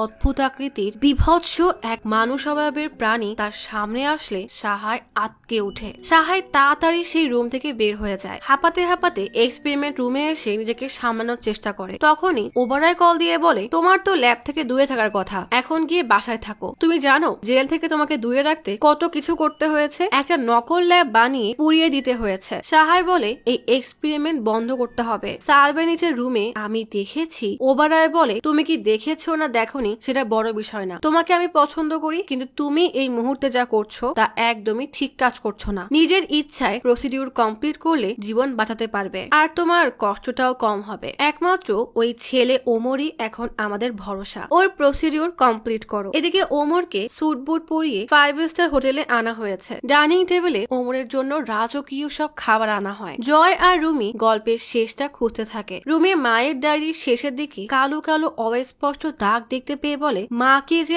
আন্ধিরা তাড়া করছিল সেটা তামা ছিল। কিন্তু অবাক করা বিষয় হলো 15 বছর আগে মায়ের সাথে এসব কেন হলো। আজিজ বলে, যখন মেডিকেল ট্রিটমেন্ট তোমার ভাইয়ের জীবন বাঁচাতে পারেনি, তখন সাবা অন্যভাবে চেষ্টা শুরু করেছিল, যেগুলো ছিল বিজ্ঞানের বাইরে। সাবা অনেক ডেসপারেট ছিল, হয়তো তখনই তামা সাবার উপরে ভর করে। রুমি বলে, কিন্তু মা সায়েন্টিস্ট ছিল, সে এসব কেন করবে। জয় বলে, অসহায়ত্ব আর ডিপ্রেশন মানুষকে সব করাতে পারে। কল্পনা বাসায় এসে আয়েশার একটা জামা দেখে সেটা আঁকড়ে ধরে কান্না করে দেয়। সুশান্ত মেয়ের সাথে দেখা করতে না পারার কষ্টে ড্রিঙ্কস করতে থাকে। হঠাৎ ল্যাপটপে আপনা আপনি মিউজিক বেজে ওঠে। সুশান্ত উঠে গিয়ে ল্যাপটপটা বন্ধ করে দেয়, কিন্তু মিউজিক আবারও বাজতে শুরু করে। সুশান্ত সেটা বন্ধ করার চেষ্টা করলেও কোনো কাজ হয় না, তাই ল্যাপটপ বাড়ি মেরে ভেঙে ফেলে। তখনই জুলিয়া বাবা বলে ডাক দেয়। সুশান্ত জিজ্ঞেস করে, তুমি কোথায়। বিছানার উপর থেকে সেই পুতুলটা উঠে আসতে দেখে সুশান্ত ভয় পেয়ে যায়। পুতুলটা বলে, আমি জুলিয়ানা। সুশান্ত বলে, আমি জানি তুমি কি করতে এসেছো। রুমের সমস্ত আলো বন্ধ হয়ে গেলে সুশান্ত জলদি তার ইউভি লাইটের ছাতা খোলে। সুশান্ত বলে, আমি যাই করি না কেন আমার কাছে এই আলো আছে, তুমি আমার কিচ্ছু করতে পারবে না। জয় কমিক পড়ে বলে, তামা সাত্তিয়ার কাছে হেরেই যাচ্ছিল। সাত্তিয়ার গুরুজি বলেছিল, তোমার ভেতরে যত অন্ধকারই থাকুক না কেন সেখানে একটা আলো থাকবেই। এই আলো এতটাই প্রখর যে লাখ লাখ সূর্যকেও হার মানাবে। রুমি এর মানে বুঝতে পারে না। জয় বলে, গত রাতে তামা যখন আমার উপর অ্যাটাক করে তখন পৃথ্বী আমাকে বাঁচায়, আমাকে ছোটবেলায় একটা হ্যাপি মোমেন্টের কথা মনে করিয়ে আশা দেখায়, আর তখনই আমি অনুভব করি সেই আশাটা তামার থেকেও শক্তিশালী। জয় আবারও কমিক পড়তে শুরু করে। গুরুজি কমিকের হিরো সাত্তিয়াকে বলছে, তোমার ভেতরেও আলো আছে, সেটাকে খুঁজে বের করো। জয় বুঝতে পারে এটা সাধারণ কোনো ইউভি লাইট বা সূর্য না, এটা হলো মানুষের ভেতরে থাকা আশা। তখনই সুশান্ত ভিডিও কল দিয়ে বলে, তামা এসেছিল কিন্তু আমি বেঁচে গেছি, এই জন্যই বলি তোমরাও ইউভি লাইট সাথে রাখো। জয় বলে, এই লাইটে কাজ হবে না, তোমার আশাই তোমাকে বাঁচাবে। তখনই সুশান্তের রুমের আলো জ্বলতে আর নিভতে শুরু করে, কারণ সুশান্ত এতদিন মনে করছিল যে ইউভি লাইট তাকে বাঁচাচ্ছে। যখন সে জানতে পারলো যে ইউভি লাইটটা আসলে কোনো কাজের না, তখন সে সেই আশাটাও ছেড়ে দিল। এই জন্যই আবারও তার ভয় তাকে ভয় করতে থাকে। সুশান্তের কোলে সেই পুতুলটা এসে বলে, জুলিয়ার তোমাকে লাগবে না, কারণ তুমি একটা খারাপ মানুষ। সাথে সাথেই রুমি আর জয় সুশান্তকে বাঁচাতে বেরিয়ে পড়ে। সুশান্ত রাগে সেই পুতুলকে বাইরে ফেলে দিয়ে আসে। সুশান্তের বারবার মনে পড়ে জুলিয়া তার নতুন বাবার সাথে অনেক খুশি। জুলিয়ার এখন আর সুশান্তকে লাগবে না। সুশান্ত সব আশা ছেড়ে দিলে জয় সুশান্তকে আশা দেওয়ার চেষ্টা করে। সুশান্ত কল্পনা করে জুলিয়া এসে বলছে, বাবা তুমি চুরি কেন করলে। সুশান্ত বলে, আমার ভুল হয়ে গেছে, কথা দিচ্ছি আর কখনো এমন করব না। জুলিয়া গিয়ে বাবাকে জড়িয়ে ধরে। রুমি সুশান্তকে বোঝানোর চেষ্টা করে যে এটা জুলিয়া না, তামা ফাঁদ পেতে আছে, কিন্তু সুশান্তের সেদিকে কোনো খেয়ালই নেই। ঘরের দেওয়ালে অন্ধকার ধীরে ধীরে তার কালো বিভৎস জাল বিছাতে শুরু করেছে। জুলিয়া বলে, বাবা তুমি জানো তো তোমার কি করতে হবে। সুশান্ত বলে, হ্যাঁ জানি। রুমি আর জয় সুশান্তের বাসা নিচে চলে আসে। রুমি গাড়ি থেকে নামলেও জয় নামার আগেই জয়ের কাঁপুনি শুরু হয়ে যায়। রুমি জয়ের কাছে আসলেই ধপাস করে উপর থেকে সুশান্তের লাশ গাড়ির উপরে পড়ে। সুশান্তের চোখ থেকে গল গল করে কালো রক্ত পড়ছে। রুমি স্তব্ধ হয়ে যায়। তামা জয়কে ছেড়ে চলে যায়। কল্পনা একটা শব্দ পেয়ে উঠতে গিয়ে খেয়াল করে পুরো বাসা পানিতে ভর্তি। লিভিং এরিয়াতে আসতেই দেখে আয়েশা দরজার মাথা ঠেকাচ্ছে। আয়শাকে ডাক দিতেই সে দৌড়ে এসে জোরে এক চিৎকার দিলে কল্পনা ভয়ে নিচে পড়ে যায়। কালো পানিতে পুরো বাসা ছেয়ে গেছে। বেলকনি থেকে নিতু ভূতের মতো বেয়ে এসে কল্পনাকে বলে, তুই একটা মিথ্যুক। কল্পনার মনে পড়ে গ্রাম পঞ্চায়েতে কালো জাদুটোনা করার জন্য নিতুকে অনেক মারধর করা হয়। সাক্ষী হিসাবে কল্পনাকে ডাকলে কল্পনা বলে, হ্যাঁ ও কালো জাদু করেছে, কারণ সে তখন না বললে নিতু তাকেও ফাঁসি দিতে পারে। তাই গ্রামবাসী নিতুর মুখে কালো কালি মাখিয়ে তাকে মারতে মারতে মেরেই ফেলে। কল্পনা বলে, আমি জানতাম না ওরা তোমাকে মেরে ফেলবে। নিতু আর আয়েশা দুজনে কল্পনার দিকে এগোতে থাকে। কল্পনার পেছনের দিকে সরতে সরতে দেওয়ালে তার পিঠ থেকে যায়। নিতু আর আয়েশা কল্পনার একদম কাছে চলে আসে। কল্পনা ভয়ে কানে হাত দিয়ে জোরে চিৎকার করলে তার চারিপাশ স্বাভাবিক হয়ে যায়। পুলিশ এসে সুশান্তের লাশ নিয়ে যাওয়ার ব্যবস্থা করে। জয় আর রুমি মন খারাপ করে সিঁড়িতে বসে আছে। ভিড় ঠেলে লাইব্রেরির মালিক এসে কনস্টেবলকে জিজ্ঞেস করে, এটা কি সুশান্তের বাসা? কনস্টেবল বলে, কেন? লোকটা বলে, সে তো আমার মাথা খেয়ে রেখেছিল, এই বইটা ডেলিভারি দেওয়ার কথা ছিল। রুমি দেখে লোকটার হাতে সাতিয়ার কমিক বই। সুশান্ত বলেছিল তার কাছে থাকা কমিক বইয়ের শেষ পেজটা ছেঁড়া ছিল। কনস্টেবল ভিড় সামলাতে ব্যস্ত হয়ে গেলে লোকটা চলেই যাচ্ছিল। জয় আর রুমি লোকটাকে বলে, আমরা ওর প্রতিবেশী, আমাদের কাছে দিন, আমরা দিয়ে দিব। লোকটা কমিক দিয়ে চলে গেলে রুমি কমিক খুলে দেখে যে শেষ পেজ আছে কিনা। ওবরায়ের এক বিজনেস পার্টনার ডিনার করছে। তখনই খবরে বলে, বহু বছর পরে মিস্টার ওবরয় টক শোতে এসেছে। সম্প্রতি হওয়া উবার লাইফের উপর যে অভিযোগ আনা হয়েছে, ওবরয় সেটা নিয়ে কথা বলতে রাজি হয়েছে। ওবরয় ভিডিও কনফারেন্সে বলে, আমি তো কোনো নেতা কিংবা সেলিব্রিটি না যে সব সময় ক্যামেরার সামনে আসবো, কিন্তু আমার কোম্পানি নিয়ে ইদানিং বেশ গুজব ছড়াচ্ছে, তাই না এসে পারলাম না। মানুষের মাঝের ভুল দূর করাটা আমার দায়িত্ব। হোস্ট জিজ্ঞেস করে, শোনা যাচ্ছে আপনার কোম্পানিতে মানুষের অজান্তে অবৈধভাবে কিছু এক্সপেরিমেন্ট হচ্ছে, আর এই পর্যন্ত 3 জন মারা গেছে। ওবরয় বলে, আমার ইনভেস্টিগেশন টিম থেকে জানতে পারি এসবের পেছনে ডারিয়াস কুপার নামের একটা লোক ছিল। এক্সপেরিমেন্টে উবার লাইফ ফার্মার প্রোডাক্ট চুরি করে ব্যবহার করা হয়েছে। শুধু ডারিয়াস না, আমার কোম্পানির আরো অনেক ইনভেস্টাররাও এর সাথে জড়িত। আমি মিডিয়াকে স্বাগতম জানাচ্ছি কোম্পানিতে এসে এসব রেকর্ড চেক করে যাওয়ার জন্য, কিন্তু কেউ একজন এসে ওভারয়ের ইনভেস্টরকে গুলি করে চলে যায়। এই ঘটনায় যারা মারা গেছে তাদের পরিবারের জন্য আমি গভীরভাবে দুঃখ প্রকাশ করছি। শুনেছি তাদের লাশও নাকি পাওয়া যায়নি। বিষয়টা অনেক খারাপ, কিন্তু এসবের মধ্যে আমি পুলিশ টিমকে ধন্যবাদ দিব, তারা খুবই ভালো কাজ করেছে, বিশেষ করে ইন্সপেক্টর কল্পনা। এদিকে কল্পনা হতাশ হয়ে আয়নায় তাকালে তার কালো বিভৎস ছায়া মানে তামা এসে তার পেছনে দাঁড়ায়। তামা কল্পনার হাত ধরে টেবিলে রাখা চাকু দিয়ে 2 হাতের শিরা কেটে দিলে কল্পনা মাটিতে লুটিয়ে পড়ে। অপরদিকে ওবরয় কনফারেন্স শেষ করে দেয়। ক্যামেরা অফ হলে দেখা যায় আয়েশা অ্যাডভান্স টেকনোলজি আর এআই দিয়ে নিজেকে ওবরয়ের রূপ নিয়ে ভিডিও কনফারেন্স করছে। তার মানে এই আয়েশাই আসল শয়তান। আসলে আয়েশা ওবরয়ের একমাত্র মেয়ে। আসল ওবরয় বহু বছর ধরে প্যারালাইজড হয়ে বেডে পড়ে আছে। ওমরকে ক্যামেরায় দেখিয়ে আয়েশা ওবরয়কে বলে, ও একদম পারফেক্ট, এখন তুমি খুশি তো? ওবরয় বলে, বাকি কাজগুলো তাড়াতাড়ি করো। আয়েশা বলে, আর একটু সময় লাগবে। বলে আয়েশা বলে, তামা তামা তো সুপাহিতা। অপরদিকে রুমি মায়ের সাথে ছোটবেলায় তোলা ছবি দেখছিল, আর জয় সাবার জার্নাল দেখছে যেখানে লেখা, তামা তামা তো সুপাহিতা, তামা আসছে। ছোট্ট একটা মেয়ে চুপচাপ বসে খেলছে। পাশের রুমে তার মা মেয়েটার বাবাকে চিৎকার করে বলে, এত বছর পর তুমি আমাদেরকে ছেড়ে এভাবে যেতে পারো না। বাবা বলে, তোমার কখনোই টাকার অভাব হবে না, কিন্তু এভাবে একসাথে থেকে সংসার করা আমার দ্বারা আর সম্ভব না। মা রেগে বলে, নিজের মেয়েকেও বলে যাও যে তুমি তোমার আসল পরিবারের জন্য আমাদেরকে ছেড়ে যাচ্ছ। ওবরয় তার মেয়ের কাছে এসে বলে, আয়েশা, তোমাকে সবসময় একটা অ্যাস্ট্রোনটের গল্প বলতাম না, যাকে তার পরিবার ছেড়ে আকাশে চলে যেতে হয়েছিল? আমাকেও তেমনই এক লম্বা জার্নিতে যেতে হবে। আমি তোমাকে অনেক মিস করব। আয়েশা চোখে পানি চলে আসলে বাবা তার হাতে একটা ডিএনএ শেপের লকেট পরিয়ে বলে, মনে রাখবে তোমার আর আমার শরীরে একই ডিএনএ আছে, হোক সেটা 50%, তবুও তো তুমি 50% আমার মতোই, তাই তোমার কাছে না থেকেও আমার 50% সবসময় তোমার মধ্যে থাকবে। বলেই আয়েশা আর তার মাকে ছেড়ে ওবরয় চলে যায়। মায়ের লাশ দেখে আয়েশা কান্না করতে থাকে। ওবরয় আয়েশাকে বলে, তোমার মাকে কতবার বলেছি এত জোরে ড্রাইভ না করতে, দেখো আজ সে অ্যাক্সিডেন্টে মারা গেল, তবে তুমি মন খারাপ করো না, বাবা তোমার সাথে থাকবে। আয়েশা বড় হয়ে উবার লাইফে জব নিতে আসলে ওবরয় বলে, এখন তুমি ডক্টর আয়েশা, যার কাছে ডাবল পিএইচডি আছে। আজ থেকে তুমি এখানেই কাজ করবে। গল্প চলে আসে বর্তমানে। কল্পনা চোখ মেলতেই আয়শাকে তার পাশে বসে গুনগুন করে গান গাইতে দেখে ভয়ে কেঁপে ওঠে। কল্পনা হতবাক হয়ে জিজ্ঞেস করে, তুমি তো মরে গেছো। আয়শা বলে, আমি ফিরে এসেছি। সেদিন ডারিয়াস যখন আয়শার মাথায় গুলি করে তখন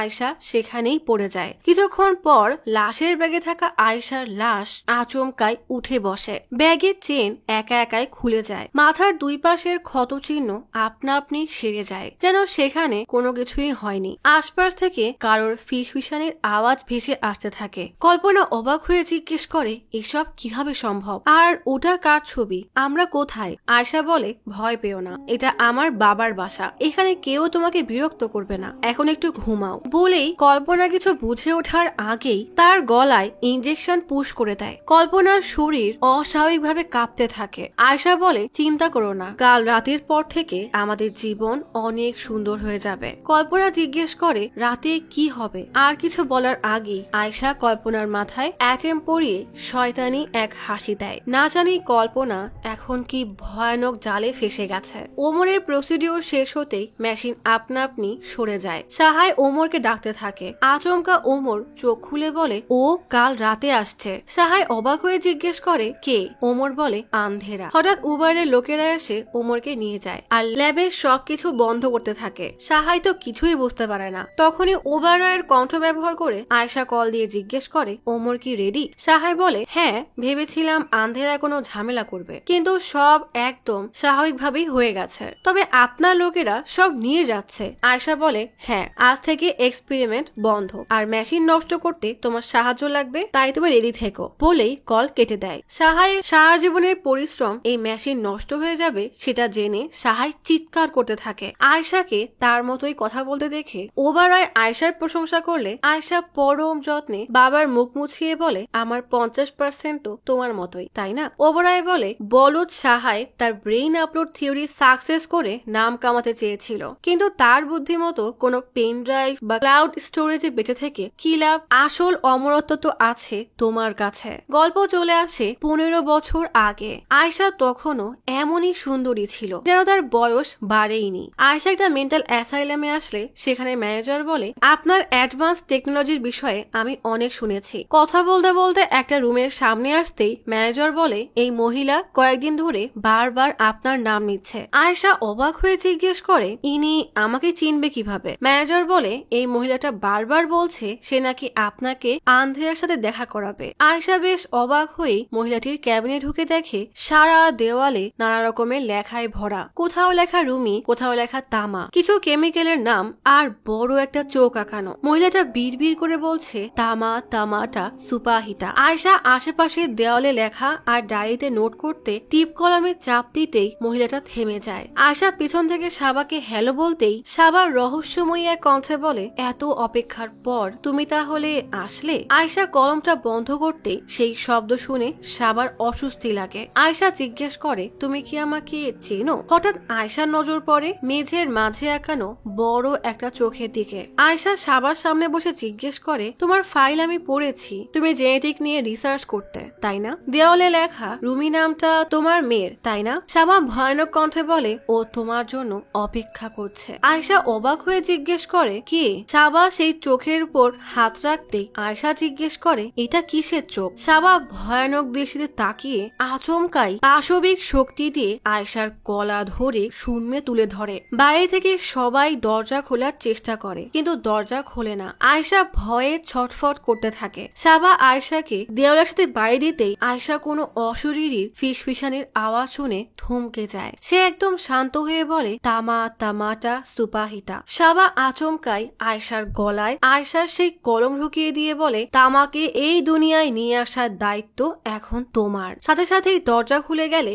সবাই দৌড়ে এসে সাবাকে টেনে নিয়ে যায়। আয়শা তীব্র ব্যথায় হতবাক হয়ে সাবার দিকে তাকায়। সাবা চিৎকার করে কান্না করতে করতে বলে, এটা কোনো আশীর্বাদ না, বরং একটা অভিশাপ। সাবাকে নিয়ে যেতেই আয়শা তার গলা থেকে সেই কলম টেনে বের করে। এতক্ষণে তো আয়শার মারা যাওয়ার কথা, কিন্তু দেখা যায় আয়শার সেই কাটা স্থান থেকে রক্ত আপনা আপনি শরীরে ফিরে যাচ্ছে। কয়েক সেকেন্ডের মধ্যেই সেই ক্ষত সেরে যায়। দ্রুত ফোনের ক্যামেরা বের করে দেখে সেখানে তো কোনো আঘাতের চিহ্নই নেই। মানে সেদিন থেকেই আয়েশা অমর হয়ে গেছে, তার বয়স সেখানেই থেমে গেছে। তাই আয়েশা 15 বছর পরও একই রকম দেখতে আছে। ওবরায় বলে, তুমি এই দুনিয়ার ভাগ্য বদলে দিবে। আয়েশা শয়তানি এক হাসি দিয়ে বলে, আজকের রাতটুকু অপেক্ষা করতে হবে, তারপর তুমি ওমরের মাধ্যমে অমর হয়ে যাবে বাবা, নতুন এক শরীর পাবে, সেই শরীর আর কখনো মরবে না। ওবরায় লোভী চোখে তাকিয়ে বলে, এরপর আমরা দুজন মিলে এই দুনিয়ায় রাজত্ব করব। আয়েশা বাবার মাথায় চুমু দিয়ে চলে যেতে গেলেই ওবরায় বলে, তোমার ওই ইন্সপেক্টর বান্ধবী কি রেডি? আয়েশা বলে, সে রেডি হোক বা না হোক, তামা যা চায় তা সে পাবেই। ওবরায় বলে, কল্পনার বলে দিতে গেলে তোমার আবার হাত কাঁপবে না তো? আয়েশা ভয়ানক নজরে তাকিয়ে বলে, 1000 বছর ধরে তামা আমাদের দুনিয়ায় আসতে পারেনি, কারণ সে আমার জন্য অপেক্ষা করছিল। কারণ তামাকে এই দুনিয়ায় আনা সব প্রয়োজনীয় গুণ, যেমন জ্ঞান, ধন দৌলত আর সর্বোপরি উদ্দেশ্য, এইসব শুধু আমার কাছেই ছিল। তামাকে এই দুনিয়ায় আনার জন্য আমি শুধু কল্পনা কেন, পুরো দুনিয়ার বলিদান দিতে প্রস্তুত, কারণ তামাকে এই দুনিয়ায় আনা শুধু আমার ভাগ্যেই লেখা। রুমি অস্থির হয়ে কল্পনাকে কল দিয়েই যাচ্ছে, কিন্তু কল্পনার কোনো খোঁজ নেই। তাই জয় বলে, ওর জন্য অপেক্ষা করা বোকামি, এখন আমাদেরকেই সব করতে হবে। রুমি বলে, না, এসব একা একা করা অনেক বিপজ্জনক। আজিজ রুমিকে রিকোয়েস্ট করলে রুমি এবার জয়ের প্ল্যান শুনতে বসে। জয় বলে, কমিকে লেখা আছে ওই গুহার মধ্যে শান্ত এক পরিবেশ আর তার সৌন্দর্য তোমাকে বশে নিয়ে নিবে। তবে মনে রাখতে হবে এই সব একটা ছলনা, তাই এসবে ভুলেও বিশ্বাস করবে না, কারণ তামা সেই গুহার সৌন্দর্যের পেছনেই লুকিয়ে আছে। তামার গুহা যেমন একটা ভ্রম, তেমন মাইন্ড স্পেসও একটা ভ্রম, তাই না? গ্রামের লোক ভাবতে থাকে যে কারিগর গুহার দরজা খুলে নরকের দরজা খুলে দিয়েছে, তাই তার এই ভুলের মাসুল পুরো দুনিয়াকে দিতে হবে। তার জন্য তামা এখন যখন খুশি এই দুনিয়াতে আসতে বা যেতে পারবে। এই জন্য কারিগরকে সবাই বেঁধে মারতে থাকে। তার মানে এই অ্যাটিভ মেশিনটাই হলো পোর্টাল, মানে দরজার মতো, যেটা দিয়ে তামা আমাদের দুনিয়ায় আসতে পারে বা আমরা তার দুনিয়ায় যেতে পারি। আর তামার দুনিয়া হলো মাইন্ড স্পেস, যেখানে আমরা অ্যাটমের মাধ্যমে যাই। সাতিয়া সবার থেকে কারিগরকে বাঁচিয়ে নিয়ে আসলে কারিগর বলে, তামাকে শুধুমাত্র তার গুহাতেই হারানো সম্ভব। তার মানে তামাকে শুধুমাত্র ওই মাইন্ড স্পেসেই হারানো যাবে। তাই তামাকে আটকাতে হলে আমাকে ওই অ্যাটমের মাধ্যমে মাইন্ড স্পেসে যেতে হবে। রুমি রেগে বলে, তোর কি নিজেকে যোদ্ধা সাতিয়া মনে হচ্ছে? জয় বলে, আমি সেই একমাত্র ব্যক্তি যে আগেও ওই মাইন্ড স্পেসে গিয়েছিলাম। রুমি রেগে বলে, একমাত্র তুই এখনো বেঁচে আছিস, তাই পাগলামো করিস না। তামা আমার মাকে আমার থেকে ছিনিয়ে নিয়ে গেছে, আমি তোকেও হারাতে পারবো না। জয় বলে, ভালো করে পড়ে দেখো, তামাকে যদি না থামানো হয় তাহলে পুরো দুনিয়া অন্ধকারে ডুবে যাবে, সবাই ডিপ্রেশনে আর নিরাশ হয়ে নিজেকে শেষ করে দিবে। তামা পুরো দুনিয়াকে জাহান্নাম বানিয়ে দিবে। আমাদের হাতে সময় খুবই কম, কারণ আজ রাতেই সব শেষ হবে। রুমি দ্রুত কমিকের পরের পৃষ্ঠা পড়ে দেখে লাল পূর্ণিমার রাতে তামাকে শেষ না করা হলে সে অমর হয়ে যাবে। আজিজ বলে, নেটে সার্চ করে দেখেছি আজই সেই লাল পূর্ণিমার রাত। রুমি রেগে কমিকের লাস্ট পেজ পড়ে বলে, ভালো করে দেখো, এখানে লেখা সাতিয়া ওই গুহায় যাওয়ার পর আর ফিরে আসতে পারিনি, তাই তুমি ওখানে যাওয়া মানে তুমি আর ফিরতে পারবে না। জয় বলে, আমি সবকিছুর জন্য প্রস্তুত। রুমি রেগে বলে, তোর মরতে ইচ্ছা হলে তুই মর, কিন্তু আশা রাখিস না যে আমিও তোর সাথে থাকবো। বলেই রেগে চলে যায়। কল্পনা চোখ মেলতেই অ্যাটেম পিপ পিপ করতে থাকে। আয়েশা তার সামনে বসে শয়তানের মতো হেসে বলে, খুব মাথা ব্যথা করছে তাই না? চিন্তা করো না। বলেই কল্পনার এক হাতের ব্যান্ডেজ খুলে বলে, আমাকে চেক করতে হবে যে প্রসিডিউর কমপ্লিট হয়েছে নাকি। বলেই ছোট চাকু ধরিয়ে বলে, আবারও হাতটা কাটো তো। কল্পনা যেন কোনো ঘোরের মধ্যে আছে। আচমকাই সে আয়েশার কথা মতো হাত কাটে, অথচ তার চোখে মুখে ব্যথার ছাপ নেই, যেন সে কোনো রোবট হয়ে গেছে। এদিকে সাহায় আন্ধেরা চিন্তায় ঠিক মতো কিছু করতেই পারছে না। তখনই জয় ভয়েস মেসেজ দিয়ে বলে, ওই আন্ধেরা আমাদের দুজনের পেছনে পড়েছে, জলদি দেখা করেন। বাইরে ওভারের লোক তাকে পাহারা দিচ্ছে দেখে সে জলদি জয়কে কল দেয়। রুমি ব্যাগ গুছিয়ে চলে যেতে গেলে আজিজ বলে, সাবাকে আমি এভাবেই একা ফেলে দিয়েছিলাম, যেই ভুল আমি করেছি অন্তত তুমি আমার মতো ভুল করো না। জয় তখন তার মাকে চিঠি লেখে যে আমাকে যেতেই হবে, কারণ সব ঠিক করার একটাই পথ। সবকিছুর জন্য সরি, তবে এটা সত্য যে আমি তোমাকে অনেক ভালোবাসি। বলেই পৃথ্বী আর তার মেডেল নিয়ে বের হয়ে আসে। বাইরে রুমিকে দেখে জয় অনেক খুশি হয়ে যায়। রাজীবকে ড্রাইভার মিনিবাস সাজিয়ে সাহাই মিনি ট্রাকে করে বের হতে গেলে গার্ড এসে গাড়ি চেক করতে থাকে। সাহাই বলে উবারের স্যারের অর্ডার, আজই ল্যাবে সবকিছু সরাতে হবে। লোকটা চলে যেতেই রুমি, আজিজ আর জয় যেন হাফ ছেড়ে বাঁচে, কারণ তারা ট্রাকের পেছনে লুকিয়ে এসেছে। রাত হয়ে গেছে, লাল পূর্ণিমার বড় লাল চাঁদ আকাশটাকে লাল করে রেখেছে। ওমর আর কল্পনাকে নিয়ে আয়শা ল্যাবের দিকে যাচ্ছে। কল্পনা কিছু ভাবার মতো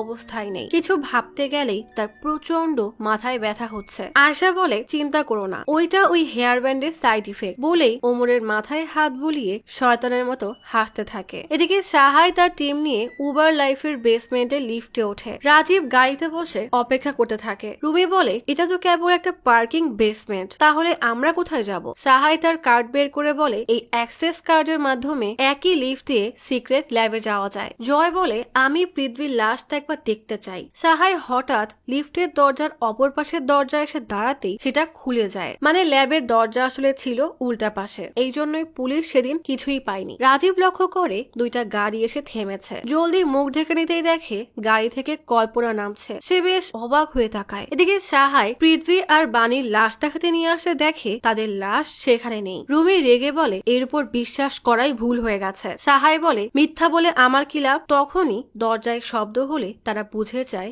কেউ আসছে। আয়শা, ওবারায়, কল্পনা আর ওমরকে নিয়ে সেখানে আসলে কল্পনা জিজ্ঞেস করে আমরা এখানে কি করছি? আয়শা বলে তুমি জানতে চাচ্ছিলে না আজ রাতে কি হবে? আজ তামা এই দুনিয়ায় ফিরে আসবে। ওই দরজার ওপাশে নতুন আর এক দুনিয়া শুরু হবে, যার নাম তামার দুনিয়া। গ্যাস সিলিন্ডারের পেছনে লুকিয়ে জয় আর রুমি উকি দিতেই দেখে কল্পনা আয়শার সাথে যাচ্ছে। দরজা আটকে যেতেই রুমি বলে আমাদের উচিত ওদের ফলো করা। সাহাই তো তামার ভয়ানক রূপ দেখেছে, তাই সে সেখানে যেতে রাজি হয় না। জয় বলে তামাকে হারাতে হলে আমাকে মাইন্ড স্পেসে যেতে হবে, তাই আমাদের এখন সেদিকে মনোযোগ দেওয়া উচিত। সবাই সাহায়ের পেছনে সেই রুমের দিকে যেতে থাকে। আয়শার শয়তানি এক হাসি দিয়ে বলে আমাদের প্রত্যেকের একটা ডার্ক সাইড আছে। আমরা ওই মেশিনের সাহায্যে বাণী, সুশান্ত, ওমর এবং পৃথ্বী সবার ব্রেইনে সেই ডার্ক সাইডকে বাড়িয়ে নিয়ে এসেছি। সেই ডার্ক সাইডকে এই ডেটা পাইপের মাধ্যমে এখানে আমাদের দুনিয়ায় নিয়ে এসেছি। দেখা যায়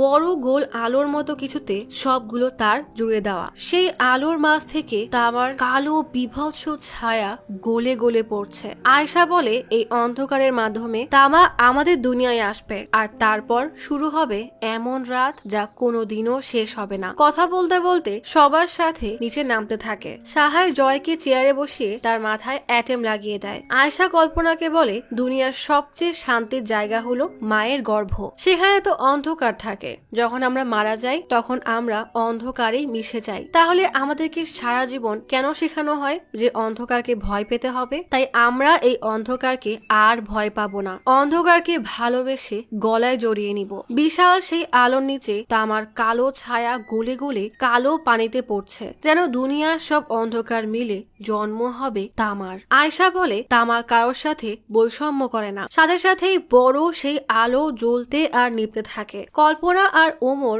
ভয়ে শক্ত হয়ে দাঁড়ায়। আয়শা সেই কালো পানির কাছে এসে চোখ বুজে তামা তামাটা সুপাহিতা বলতে থাকে, সাথে সাথেই পানিতে বুদবুদ শুরু হয়ে যায়। সাহাই জয়ের শরীরে কিটোজেনিক পুশ করে মেশিনে আপলোড কমেন্ট করে 10 থেকে 1 পর্যন্ত গুনতে থাকে। ডান হাতে দুই ভাইয়ের সেই মেডেল নিয়ে জয় ধীরে ধীরে কালো অন্ধকার আর সাদা ধোঁয়ায় ভরা আজব এক দুনিয়ায় চলে আসে। জয় কিছুই বুঝতে পারে না সে এটা কোথায় এলো। সাহাই জিজ্ঞেস করে তুমি কি কোনো পুকুর দেখতে পাচ্ছ? জয় ক্লিকারটা 2 বার চেপে না বুঝিয়ে দেয়। হঠাৎ একটা শব্দ পেয়ে পেছনে তাকাতেই দেখে তার ভাই পৃথ্বীর ইভিল টুইন তার দিকেই আসছে। জয় ভয়ে সেই ক্লিকার ফেলেই দৌড় দেয়। জয়কে এভাবে অস্বাভাবিকভাবে কাঁপতে দেখে সাহাই বলে নিশ্চয়ই জয়ের সাথে কিছু হয়েছে। রুমি আর আজি জয়কে বারবার ডাকতে থাকে। এদিকে আয়শা বলে প্রত্যেকটা নতুন যুগের শুরু করতে হলে রক্তের দরকার হয়। অপেক্ষার পালা এখন শেষ হবে। যে রক্ত দিয়ে এই যুগের শুরু হবে তাকে আমি আমার সাথে এনেছি। তামা উভয়ের শয়তানি দৃষ্টিতে কল্পনার দিকে তাকায়। কল্পনার যেন কোনো হুঁশই নেই। সে ধীরে ধীরে আয়শার দিকে এগোতে থাকে। আয়শা জিজ্ঞেস করে তুমি তৈরি তো? উভয়ের বলে ও তৈরি হলো কি না হলো তাতে কি বা যায় আসে। আয়শা বলে বাবা আমি তো তোমার কথা বলছি, নতুন জীবনের আশায়। উভয়ের খুশি হয়ে বলে হ্যাঁ আমি তো রেডি। আয়শার সাথে সাথেই তার চাদরের ব্রুজ খুলে পিনের তীরের ধারালো অংশ উবায়ের গলায় চালিয়ে দেয়। ওমরের মুখে রক্ত ছিটে পড়তেই সে ভয়ে দৌড়ে কল্পনাকে জড়িয়ে ধরে। উবায়ের অবিশ্বাসের চোখে তাকালে আয়শা বলে, বরং ওমরকে আপনার জন্য নয়, বরং তামার জন্য বেছে নেওয়া হয়েছে। উবায়ের মাটিতে পড়তেই তার রক্ত পানিতে গিয়ে পড়ে। পানিতে গিয়ে পড়ে মাকড়সার মতো ছড়াতে থাকে। সাথে সাথেই তামা তার বিভৎস হাত দিয়ে উবায়েরকে টেনে পানির মধ্যে নিয়ে যায়। আয়শা বলে, আপনি কিভাবে ভুলে গেলেন আমার মধ্যে আমার মায়েরও 50% আছে, আর আমি খুব ভালো করে জানি আমার মাকে আপনি খুন করিয়েছেন। বলেই তামাকে ডাকার মন্ত্র পড়তে পড়তে তার বাবার দেওয়া সেই ডিএনএ ব্রেসলেটটাও পানিতে ফেলে দেয়। কল্পনা অবিশ্বাসের চোখে এসব দেখতে থাকে। জয় দেখে পৃথ্বী রঙিন আকাশের নিচে পানির মধ্যে দাঁড়িয়ে আছে। পৃথ্বীকে দেখে জয় বলে, আমাকে মাফ করে দে। পৃথ্বী বলে, ওসব ভুলে যা, তোর আশেপাশে তাকিয়ে দেখ চারপাশটা কত সুন্দর আর শান্তির। পৃথ্বীর কথা শুনে জয় মন্ত্রমুগ্ধের মতো পানিতে নামতে নামতে পৃথ্বীর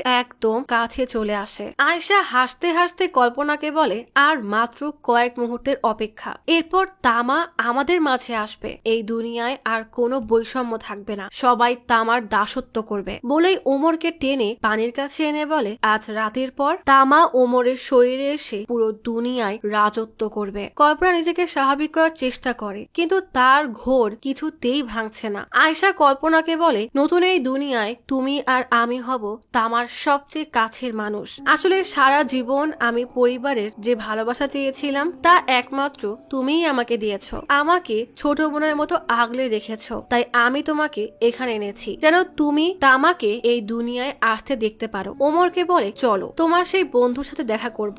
বলেই ওমরকে নিয়ে ধীরে ধীরে পানিতে নামে। কল্পনা তখনও দ্বিধার মধ্যে আছে, সে চাইলেও নিজেকে নিয়ন্ত্রণ করতে পারছে না। এদিকে মাইন্ড স্পেসে পৃথ্বীর চোখ হঠাৎই কালো হয়ে যায়, আকাশ লাল হয়ে যায়। পৃথ্বী বলে, আমি অনেক লাকি, কারণ তামা আমাকে বেছে নিয়েছে। চাইলে তুইও এমন সৌভাগ্যবান হতে পারিস, কারণ তোর এই ভয় আর অপরাধ বোধ থেকে তোকে না এই দুনিয়া বাঁচাতে পারবে আর না বাইরের দুনিয়া। জয়ের মনে পড়ে তার ছোটবেলার কথা। সে ছবি আঁকাচ্ছে, হঠাৎ তার বাবা তার পেছন থেকে হেঁটে বারান্দায় যায়। তারপর হঠাৎই বাবাকে আর দেখা যায় না। জয় হ্যাপি ফ্যামিলির ছবি আঁকিয়ে বাবাকে দেখাতে বারান্দায় এসে উকি দিতেই দেখে তার বাবার রক্তাক্ত শরীর নিচে পড়ে আছে। পৃথ্বীর ইভিল টুইন বলে, তুই কেন সেই জীবনে ফিরে যেতে চাস যেখানে শুধু কষ্ট ছাড়া আর কিছুই পাসনি? তুই চাইলে এখানে তোর নতুন জীবন শুরু করতে পারিস, যেখানে না থাকবে কষ্ট, না কোনো ডিপ্রেশন, থাকবে শুধু শান্তি। তার মানে ছোটবেলায় বাবার মৃত্যু দেখার কারণেই জয় ডিপ্রেশনে চলে গিয়েছিল। জয়কে পৃথ্বীর কালো ছায়া তার বশে নিতে থাকে আর জয় কাঁপতে থাকে। আয়শা জোর করে ওমরকে পানির মধ্যে চেপে ধরে। দেখা যায় এই পানিটা একদম তামার শয়তানি চোখের মতো। আয়শা চোখ বুঝে বলে, একে গ্রহণ করো তামা, আর এর মাধ্যমে আমাদের দুনিয়ায় আসো। পৃথ্বীর শয়তানি ছায়া দেখে জয়ের কালো বিভৎস ছায়া পানি থেকে উঠে আসে। সে আচমকায় জয়ের কাঁধে হাত রেখে তাকে পানিতে চুবিয়ে নিলে জয় ভয়ে অস্বাভাবিকভাবে কাঁপতে থাকে। রুমিয়ার আজিজ মেশিন খুলতে গেলে সাহায় ধাক্কা দিয়ে সরিয়ে বলে, এভাবে প্রসেসের মাঝে জোর করে থামালে জয়ের ব্রেন ড্যামেজ হতে পারে, তাই আমাকে আমার কাজ করতে দাও। রুমি জয়কে ডাকতে থাকে। জয় নিজেকে বাঁচানোর জন্য উপরে উঠে আসার চেষ্টা করছে। আয়শা চোখ বুঝে তামাকে ডাকতে থাকে। ওমর পানির উপরে উঠে আসতেই কল্পনার মনে পড়ে তার বান্ধবী নিতুর কালি মাখানো মুখ। হঠাৎ তার হুঁশ ফিরে আসে। ওমরকে ডুবতে দেখে কল্পনা হতবাক হয়ে আশেপাশে তাকায়। জলদি দৌড়ে এসে আয়শাকে ধাক্কা দিয়ে সরিয়ে পানির মধ্যে ওমরকে হাতড়ে খুঁজতে থাকে। ওমরকে না পেয়ে পানিতে ডুব দিতেই দেখে কালো ধোঁয়া পানির নিচে ভরে যাচ্ছে। ওমর ধীরে ধীরে তার মধ্যে পড়ে মিশে যাচ্ছে। ওমরকে বাঁচাতে যেতেই যাবে, তখনই আয়শা তাকে টেনে তুলে বলে, ওকে আটকিও না, আজকের পর থেকে আমরা শক্তিশালী হয়ে যাব। কল্পনা রেগে আয়শাকে ধাক্কা দিয়ে বলে, তুমি ওই তামার সামনে মাথা নত করতে পারো, কিন্তু আমি করব না। বলেই পানিতে ডুব সাঁতার দিয়ে ওমরকে খুঁজতে থাকে। ওমর অজ্ঞান অবস্থায় নিচে নামতে নামতে তার সেই ইভিল টুইনের কাছে পৌঁছে যায়। তার কাছে আসতেই ওমরের হাত তার হাত ধরে বসে। সাথে সাথেই হলুদ তারের মতো শয়তানির শক্তি মানে তামা ওমরের শরীরে প্রবেশ জিজ্ঞেস করতে থাকে। কল্পনাকে সেই অন্ধকার পানির মধ্যে দেখে জয় সাহায্যের জন্য হাত বাড়ায়, কিন্তু কল্পনা তাকে না দেখেই ওমরকে টেনে উপরে নিয়ে আসে। সাথে সাথেই তামার সত্তা পানিতে মিশে যায়। কল্পনা ওমরকে নিয়ে চলে যায়। জয় তখনও তার দিকে সাহায্যের হাত বাড়িয়ে রাখে। ধীরে ধীরে কালো সেই শক্তি জয়কে টেনে পানির গভীরে নিয়ে যায়। মেশিনে হার্ট রেট সমান দেখালে রুমি আর আজিজ চিৎকার করে জয়কে ডাকতে থাকে। সাহায় দ্রুত শক মেশিন এনে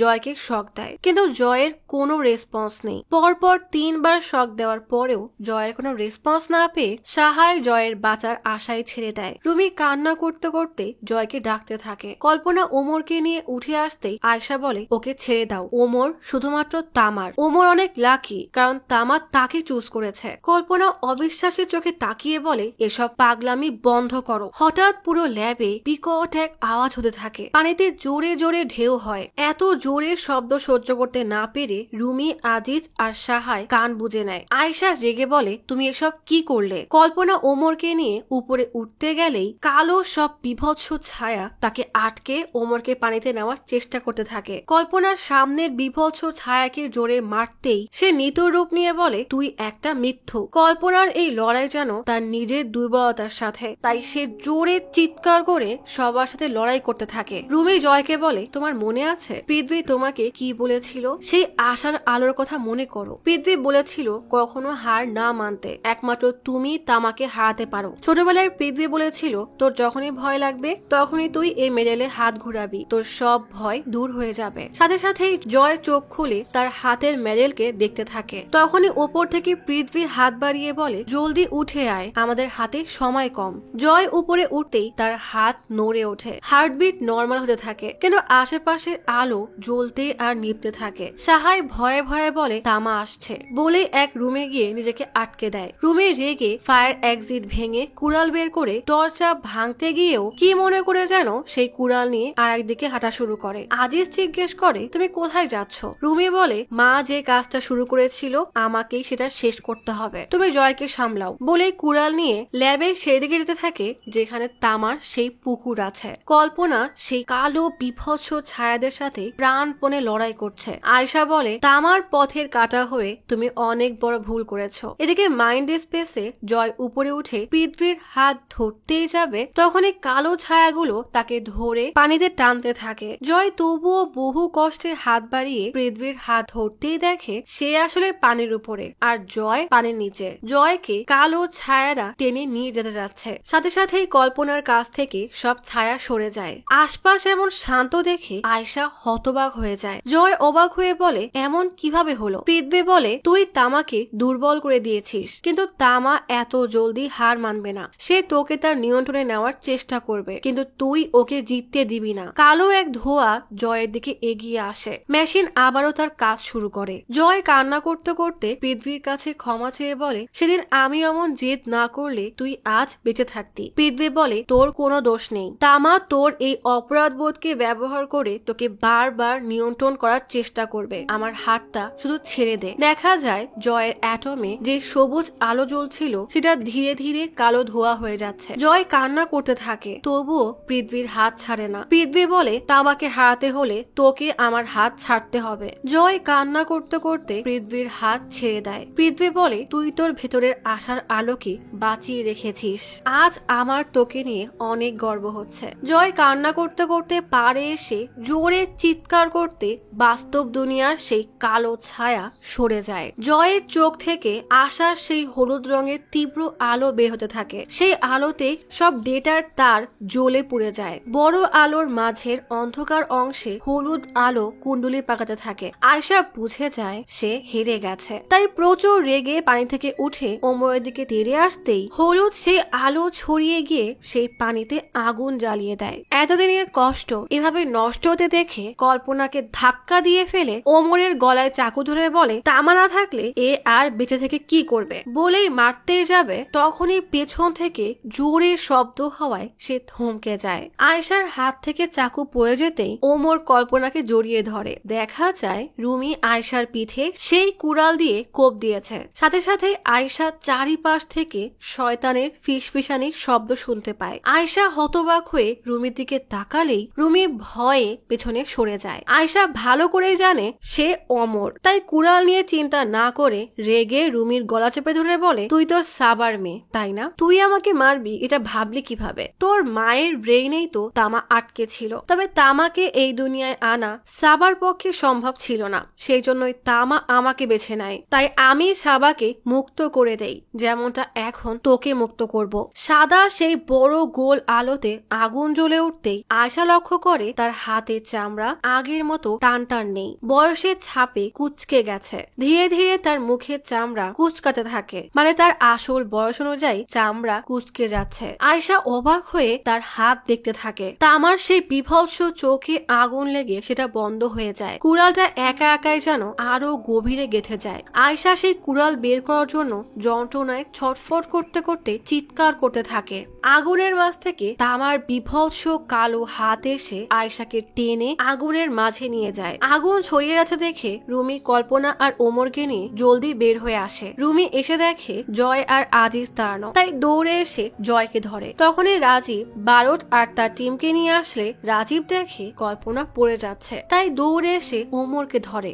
সবাই তাড়াতাড়ি সেখান থেকে বের হয়ে যায়। ভয়ানক এই ঘটনার এক সপ্তাহ কেটে যায়। জয় আজিজের কাছে এসে বলে, আমি নতুন করে সব শুরু করতে চাই। যদি আমি তামার মতো শয়তানকে হারাতে পারি তাহলে ডিপ্রেশন কি আর এমন জিনিস, তাই আমি এখন থেকে রোজ সেশনে আসবো। পুলিশ কলোনিতে কল্পনার ডাকে ওমরের ঘুম ভাঙে। ওমরকে ডেকে রুম থেকে বের হতেই ওমর বলে, স্বপ্নে আয়শা আন্টি এসেছিল, সে বলল খুব জলদি দেখা করতে আসবে। কল্পনা বলে ওসব শেষ হয়ে গেছে, ওরা আর ফিরে আসবে না। ওমর খেতে বসলে কল্পনা খবরে দেখে উবার লাইফের আগুনের ঘটনায় মধু উবরাই নামের এক শিল্পপতি মারা গেছে। পুলিশের তদন্ত কমপ্লিট হয়ে গেছে আর পুলিশের মতে এটা একটা অ্যাক্সিডেন্ট ছিল। কল্পনা রেগে টিভি বন্ধ করে বারটকে কল দিয়ে বলে, পুলিশের তদন্তে এক্সপেরিমেন্টের নাম কেন নেওয়া হয়নি? সত্য সামনে না আসলে বাণী আর সুশান্ত কিভাবে ন্যায় পাবে? আর হ্যাঁ, বারট বলে, আমাকে প্রশ্ন করার মতো যোগ্যতা তোমার এখনো হয়নি, তাই চাকরি রাখতে চাইলে চুপ করে থাকো। কল কেটেই সিক্রেট সেলে ডক্টর সাহায়ের কাছে এসে বলে, কি খবর আপনার? না জানি এই বারট আবার কার জন্য কি লুকাচ্ছে। রুমি বলে, আমাকে খুঁজে বের করতেই হবে মায়ের সাথে আসলে কি হয়েছিল। জয় বলে, তামার তোমার মাকে পজেস করার আগে সে প্রকাশগড়ে গিয়েছিল, আর এই কমিক বইটাও প্রকাশগড় থেকেই নেওয়া। তার মানে আমাদের এখন এই প্রকাশগড়কে খুঁজে বের করতে হবে, ওখানেই আমাদের সব রহস্যের উত্তর আছে। তাই তুমি চাও বা না চাও তোমাকে আমার সাথে যেতেই হবে। রুমি হাসতে থাকে। কিন্তু কমিকের শেষে লেখা এই চ্যাপ্টার শেষ হলেও গল্প এখনো শেষ হয়নি। তার মানে কি তামা আবারও ফিরে আসবে? গভীর রাতে একান আশ্রমের মেইন গেট একা একাই খুলে যায়। সেই তিনটা ছেলে ওমরের জায়গায় আরেকটা ছেলেকে ওয়াশরুমে আটকে মারছে। হঠাৎ বাইরে কিছু শব্দ পেয়ে একজন বাইরে যেতেই দেখে কালো বড় বড় মণি দিয়ে ওমর বিভৎস দৃষ্টিতে তাদের দিকে তাকিয়ে আছে। ওমরকে দেখে ছেলেটা তার দিকে এগোতেই যাবে, তখনই ওমর তার হাতের ইশারায় ছেলেটাকে প্যারালাইজ করে শূন্যে তুলে নেয়। ছেলেটা অস্বাভাবিকভাবে কাঁপতে থাকে। বাকি ছেলেগুলো দৌড়ে সেখানে আসতেই বাচ্চা ছেলেটা বের হয়ে এসে দেখে মেঝেতে সেই তিনজনের রক্তাক্ত লাশ পড়ে আছে। ছেলেটা কৌতূহল বশত ওমরের কাছে আসতেই ওমর মুখে আঙ্গুল দিয়ে তাকে চুপ করতে বলে। আর এখানেই শেষ হয়ে যায় আন্ধেরা সিজন 1। তবে শেষ হয়েও হইল না শেষ, রেখে গেল কিছু প্রশ্ন। তামা কি তাহলে ওমরের শরীরে ঢুকে গেছে? বারট কেন আসল সত্যটা লুকালো? সেও কি তাহলে আয়শার লোক? আয়শা কি সত্যিই মারা গেছে, নাকি ওমরের দেখা স্বপ্নের মতো সে ফিরে আসবে? প্রকাশ করে আসলে কি তামার রহস্য লুকিয়ে আছে, নাকি তার রহস্য খুঁজতে গিয়ে রুমি আর জয় আবারও ফেসে যাবে ভয়ানক এই গোলক ধাঁধায়? এটাই কি তামার শেষ ছিল, নাকি আবারও নতুন করে সব শুরু হতে চলেছে? তবে এটা শিওর, এর পরের সিজনে আন্ধেরার এই খেলা হবে আরো ভয়ানক। ততদিন আর কি আমি আপনাদের সাথে অপেক্ষা করতে থাকি যে সিজন 2 কবে আসবে।